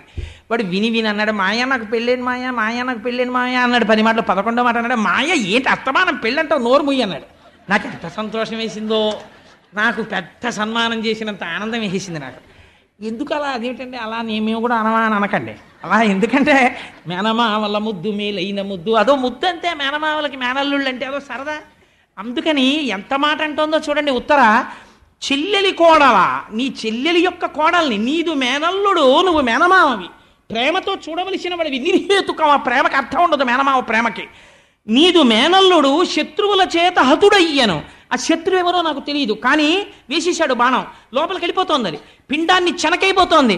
శత్రువుల చేత హతుడయ్యను, సంపులారవిందలోచన, తామర పువ్వుల వంటి నేత్రములున్నవాడా, నువ్వు కన్ను విప్పి ఇలా చూస్తే శత్రువు మడిసిపోతాడే, అటువంటి వాడివి. సంపులారవిందలోచన, భళ్ళాగ్ని నంచి, అగ్నిహోత్రంలో ఉంది బాణం. నాకు తెలుస్తుంది ఆ బాధ ఏమిటో, ఈ బయట ఉన్న వాళ్ళకి ఏం తెలుస్తుంది? కడుపుతో నిప్పితో ఉన్నవాడికి తెలుస్తుంది. బా కాస్త ఓర్చుకోవే అంటే ఎదురుగుండా ఉన్న వాళ్ళు ఏమిటి ఓర్చుకోవడం, చచ్చిపోతుంటే కడుపు నిప్పితో ఉంటుంది ఆవిడ. అందుకని భళ్ళాగ్ని నుంచి అగ్నిహోత్రం దహించేస్తోంది లోపల. శిశువు బ్రతికింపగదే, ఆ కడుపులో ఉన్న పిండాన్ని రక్షించవా కృష్ణ అని శరణాగతి చేసింది. ఈ పద్యంలో ఉన్న రహస్యాన్ని మీరు అర్థం చేసుకున్నారా? నేను త్యాగరాజస్వామి వారి కీర్తనల గురించి తల్లి పెద్దాడ సూర్యకుమారి గారు ఇక్కడ పాడుతున్నప్పుడు వ్యాఖ్యానం చేస్తూ ఒక మాట అన్నా. ఎప్పుడు ఇలా చేతులు కట్టేసుకుని బిగిసిపోయి భగవంతుణ్ణి చూసి అయ్యి బాబోయ్ మీరెంత వారండి బాబు, నేనెంత వారండి బాబు అనడం కాదయ్యా. చిన్న చొరవ ఉండాలి భగవంతుడి దగ్గర. ఉన్నప్పుడే దానికి ఒక పరిపూర్ణత ఉంటుంది ఆ భక్తికి అన్నాను. భగవంతుడితో అనుబంధం పెంచుకోవాలి. ఈశ్వరుడిగా ఈశాన్యంలో ఎందుకు పెడతారో, ఈశాన్యం పూజ గదిలో కూర్చుంటే ఏమవుతుందో భాగవతంలో ఇంద్రుడు కానీ, ఇంద్రుడు పరిగెడతాడు బ్రహ్మహత్యాపాతకం పోగొట్టుకోవడానికి ఈశాన్యం వైపు, వృత్రాసుర వధలో ఇంద్రుడు కానీ ఈశాన్యం గురించి. సరే, అందుచేత అలా ఈ పుట్టినటువంటి వాడు ఈశ్వరారాధనం చేసి తరించడానికి తన పూజామందిరంలో పెట్టుకున్నటువంటి మూర్తితో, స్వామితో అనుబంధం పెంచుకోవాలి. అందుకే మన వాళ్ళు స్తోత్రం చేస్తే ఒక మాట చెప్తారండి, భగవంతుడిని నువ్వు చాలా గొప్పవాడి, చాలా గొప్పవాడి, చాలా గొప్పవాడి అని స్తోత్రం చేయడం కాదు. ఎంత మాట అన్నారంటే, త్వమేవ మాతా చ పితా త్వమేవ బంధుస్య సఖా త్వమేవ విద్యా ద్రవిణం త్వమేవ సర్వం మమ దేవ. ఈశ్వర, నువ్వెవరివో తెలుసా? త్వమేవ మాత, మా అమ్మవి నువ్వే. పితా త్వమేవ, మా నాన్నగారు నువ్వే. మా బంధువులు నువ్వే, మా స్నేహితులు నువ్వే, మా డబ్బు నువ్వే, మా సర్వస్వం నువ్వే అని ఊరుకోలేదు. శంకరాచార్యులు వారు అన్నారు, మాతా చ పార్వతీదేవి పితాదేవో మహేశ్వర బాంధవ శివభక్తాశ్చ స్వదేశో భువనత్రయం. పార్వతీదేవి మా అమ్మ, శంకరుడు మా అయ్య. వీళ్ళకి భక్తులందరూ మా కుటుంబ సభ్యులు, మా అన్నదమ్ములు, మా అక్క చెల్లెళ్ళు అన్నారు. నృసింహ శతకకర్త అన్నాడు, నిలమేఘశ్యామ నీవె తండ్రివి మాకు కమలవాసిని మమ్ము కన్న తల్లి, నీ భక్తవరులంత నిజమైన బంధువుల్ నీ కటాక్షమె మాకనేక ధనము, నీ మీద కీర్తనల్ అఖిల ప్రపంచంబు నీ సహాయమె మాకు నిత్య సుఖము, తోయజాక్ష నీపాద తులసిదళము రోగముల కౌషధము, బ్రహ్మరుద్ర వినుత భూషణ వికాస శ్రీధర్మ పురనివాస దుష్ట సంహార నరసింహ దురిత దూర. నీలమేఘశ్యామ నీవె తండ్రివి మాకు, స్వామి నువ్వు మా తండ్రివి, కమలవాసిని మమ్ము కన్న తల్లి, పద్మములో కూర్చున్నటువంటి పద్మావతీదేవి మా అమ్మ. ఈ అనుబంధం ఉండాలి భగవంతుడితోటి. మాకు భయం ఏమిటండి, మా నాన్నగారు ఉన్నారు, మా అమ్మ ఉంది, నాకు భయం ఏమిటంటే అనగలగాలి. నారదుడు అన్నాడు నిన్నటి రోజున అలాగా అరణ్యంలోకి వెళ్ళి, నాకు భయం ఏమిటండి, ఇక్కడ మా అమ్మ నాన్నగారు ఉన్నారు కదండి లక్ష్మీనారాయణులు అన్నాడు కాబట్టి రక్షింపబడ్డాడు. నీకు ఆ పూనిక ఉండాలి. పూనిక ఎప్పుడు? విశ్వాసమునకు భక్తి అని పేరు. లేని రోజున ఎంత రొట్ట వేస్తే ఉపయోగం ఏమిటి? ఆ పూనిక ఉన్నదా? ఉన్నది. ఏమిటి గుర్తు? ఈ అనుబంధంతో ఇంతమంది గాంధీవం ఉన్నటువంటి అర్జునుడు ఉన్నాడు, చేత గదది ధరించి తిప్పితే అగ్నిహోత్రాన్ని పుట్టించగలిగిన భీమసేనుడు ఉన్నాడు, నకుల సహదేవులు ఉన్నారు, అజాతశత్రువైన ధర్మరాజు ఉన్నాడు, 5గురు మామగారులు అక్కడ నిలబడి ఉన్నారు, 5గురి మామగారుల కాళ్ళు పట్టుకోలేదు. నీ వాళ్ళు నిన్నేం రక్షిస్తారు? నువ్వు మా మామగారు అంతవాడండి, మా బావగారు ఇంతవాడండి, మా మరిది గారు ఇంతవాడండి అని స్తోత్రం మాని, నీ రక్షణ ఎక్కడుందో తెలుసా? నీ ఇంటి ఈశాన్య దిక్కునుంది. నీ స్వామిని నమ్ముకోవడం నేర్చుకో. అలాగని మా బావగారి గురించి ఎందుకండి అనవసరం అనకు. మీ బావగారిని భగవంతుడిగా చూసుకో, కానీ లోపల పూనికతో మాత్రం ఈశ్వరుడికి శరణాగతి చేయడం నేర్చుకో. వాడు నీకు రక్షకుడు, అన్యులు రక్షకులు కారు. అందుకని ఆవిడ పాండవుల్ని ప్రార్థన చేయలేదు, కృష్ణుడిని ప్రార్థన చేసింది. చెల్లెలి కోడల ఎన్నో తరంలోదండి ఉత్తర? పాండవుల యొక్క కుమారుడైన అభిమన్యుని యొక్క భార్య ఉత్తర, అంటే కోడలు. కాబట్టి పాండవుల యొక్క తర్వాత తరంలోది ఉత్తర. కానీ ఈశ్వరానుగ్రహము, ఇంటి రక్షణ ఎక్కడ ఉంటుంది? వంశం నిలబడడం ఎక్కడ నిలబడుతుందంటే, ఇంటికొచ్చిన కోడలికి ఉన్న భక్తి యందు వంశము నిలబడడం అన్నది ఉంటుంది. కోడలు తీసుకొచ్చే కట్నం, కోడలికి వెనకాల ఉన్నటువంటి పరివారం, కోడలకు వచ్చిన ఇంగ్లీషు, కోడలకున్న సీరియల్ నాలెడ్జి, కోడలకున్నటువంటి టీవీ నాలెడ్జి క్రైటీరియాగా తీసుకుని కోడల్ని ఇంటికి తెచ్చుకుంటే, ఆ తర్వాత అత్తకి కోడలకి పడకపోయి వీధిలోకి వచ్చి అల్లర్లు పడిపోతే వచ్చిన ఇబ్బంది అంటే ఉపయోగం ఏముంది? కోడల్ని తెచ్చుకునేటప్పుడు జాగ్రత్తగా చూసుకోవాలి. నీ ఇంటి పూజా మందిరాన్ని నిలబెట్టుకోగలదా? ఇది పెద్ద కోడలికి లేదా కోడలికి నువ్వు ఇవ్వగలిగిన ఆస్తి. దీన్ని పరంపరాగతంగా నడపగలిగిన సంస్కారము పుట్టింటి ఎందు పెంపొందించుకుని వస్తోందా లేదా? అందుచేత ఇది కావాలి. సాత్విక బుద్ధితో ప్రవర్తిస్తుందా? మంచి మర్యాదలతో నిలబడుతుందా? ఈశ్వరుణ్ణి తలుచుకుంటుందా? నీ వంశాన్ని నిలబెడుతుందా? ఎక్కడుందండి వంశానికి రక్షణ? అందుకని కృష్ణుడి పాదాల మీద పడి నీదు చెల్లెలి కోడల, నీ మేనల్లుడు శత్రువుల చేత హతుడయ్యను, సంపులారవిందలోచన భల్లాగ్నినంచి శిశువు బ్రతికింపగదే అంది. పోతన గారు అన్నారు, ఎంత ఆశ్చర్యం జరిగిందో తెలుసా ఆ రోజున అన్నారు. సకల ప్రాణి హృదంతరాళమున భస్వజ్యోతి అయ్యుండు ఈశ్వరుడు అచ్యుతుడు, చిత్కలుండు అచ్యుతుడై ఎడన్ చక్రహస్తకుడై వైష్ణవమాయ గప్పి విరటజా గర్భంబున కురు సంతానార్థి అయి అడ్డమై ప్రకటస్ఫూర్తి ననంచ ద్రోణ తనయ బ్రహ్మాస్త్రమున్లీలతో. ఎంత గొప్ప పద్యం వేశారో చూడండి. ఆయన అన్నారు, సకల ప్రాణి హృదంతరాళముల భస్వజ్యోతి అయ్యుండు సూక్ష్మకలుండు అచ్యుతుడయ్యడన్. అచ్యుతుడన్నారు. అచ్యుతుడంటే ఏ పరిస్థితులలో ఏ కాలములో కూడా తన యొక్క స్థానము నుండి భ్రంశమును పొందనివాడు. అటువంటి వాడు ఆయన ఎక్కడుంటాడు? సకల ప్రాణి హృదంతరాళముల భస్వజ్యోతి అయ్యుండు. భా అన్నది కాంతి, జ్ఞానం. అన్ని ప్రాణుల హృదయాలలో ఉన్న భావనలను అర్థం చేసుకోగలిగిన వాడు. ఇంతమంది మామగారులు ఇక్కడున్నా రక్షించడం అన్నది మాత్రం ఆయన నుంచే రావాలి. వీళ్ళు రక్షించిన ఆ రక్షణ శక్తి ఈయన నుంచే అక్కడికి వెళ్ళి ఇక్కడికి వస్తుంది. ఓవర్ హెడ్ వాటర్ ట్యాంక్లో నీళ్లుంటే పంపులోంచి వస్తాయి. పంపు నీళ్ళు అక్కడ లేకపోతే పంపులోంచి ఏమొస్తాయి? అందుకని ఇక్కడి నుంచి రావాలి, ఇక్కడుంది మెయిన్ సెంటర్ అని పట్టుకుంది. ఇది తెలుసుకున్నాడు స్వామి. ఎలా తెలుసుకున్నాడు? సకల ప్రాణి హృదంతరాళముల భస్వజ్యోతి అయ్యుండు సూక్ష్మకళుండు అచ్యుతుడు అంటున్నావేమో. సూక్ష్మకళుండ్ మంత్రపుష్పం చెప్పేసింది. నీవారసూకవత్తన్వి పీతాభాస్వత్యనూపమా. వడ్డుగింజ పెట్టుకుని ఇలా గీరితే మొన ఎంత ఉంటుందో అంత ఇక్కడ ప్రకాశిస్తుంటాడు. సూక్ష్మకళుండచ్యుతుడై ఎడన్ విరటజాగర్భంబున చక్రహస్తకుడై అంగుష్టమాత్రుడైపోయాడు. బొటన వేలంత వాడైపోయాడు. ఇక్కడ బయట రథం దగ్గర నిలబడ్డాడు. అక్కడ ఉత్తరా గర్భంలోకి వెళ్ళిపోయాడు. బొటన వేలంత వాడై ఉన్నాడు. పట్టు పీతాంబరం కట్టుకున్నాడు. చతుర్భుజుడయ్యాడు. చేతిలో చక్రం పట్టుకున్నాడు. ఒక చేతితో గదని ఇలా తిప్పుతున్నాడు.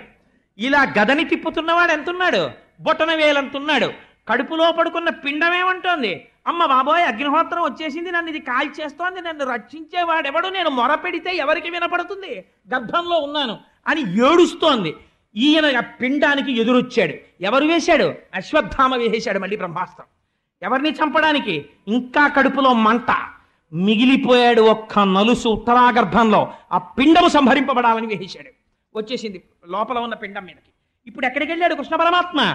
ఉత్తరాగర్భమునందు పెరుగుతున్నటువంటి పిండము యొక్క ముందు భాగమునందు అంగుష్టమాత్రుడై నిలబడ్డాడు. గదని తిప్పుతున్నాడు. చక్రహస్తకుడై వైష్ణవమాయ కప్పి. ఇదో గొప్ప మాట. వైష్ణవమాయని ప్రకటించాడు. ఒక్కసారి తన తేజస్సుని చూపించాడు. ఎక్కడ? ఉత్తరాగర్భంలో. ఎవరికి కనపడుతోంది? పిండమునకు తప్ప ఎవరికి కనపట్టాలా? ఉత్తరకి కనపట్టాలా, పాండవులకి కనపట్టాలా, లోకమునకు కనపట్టాలా. అమ్మ కడుపులో ప్రదర్శిస్తున్నాడు ఈ లీల. తాను బయట అలా నిలబడున్నాడు. చక్రహస్తకుడై వైష్ణవమాయ కప్పి కురు సంతానార్థి అయి అడ్డమై. కురు సంతానం అంటే వేరోట అనుకోకండి. కౌరవులంటే కురువంశంలో వాళ్ళే, పాండవులును కౌరవులు కూడా.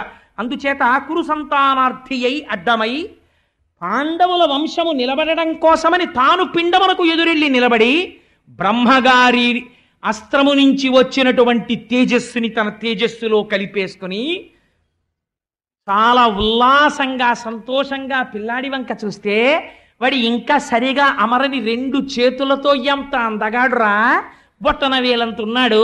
పట్టు పీతాంబరం కట్టుకుని గద తిప్పుతూ చక్రహస్తకుడై మా అమ్మ కడుపులోకొచ్చి అంతటి అగ్నిహోత్రాన్ని తాగేసి నన్ను రక్షించాడా అని స్తోత్రము చెయ్యడము చేతకాని పిండము కనురెప్పలు పైకెత్తి చీకట్లో చూస్తుండగా అంతర్ధానమైపోయాడు.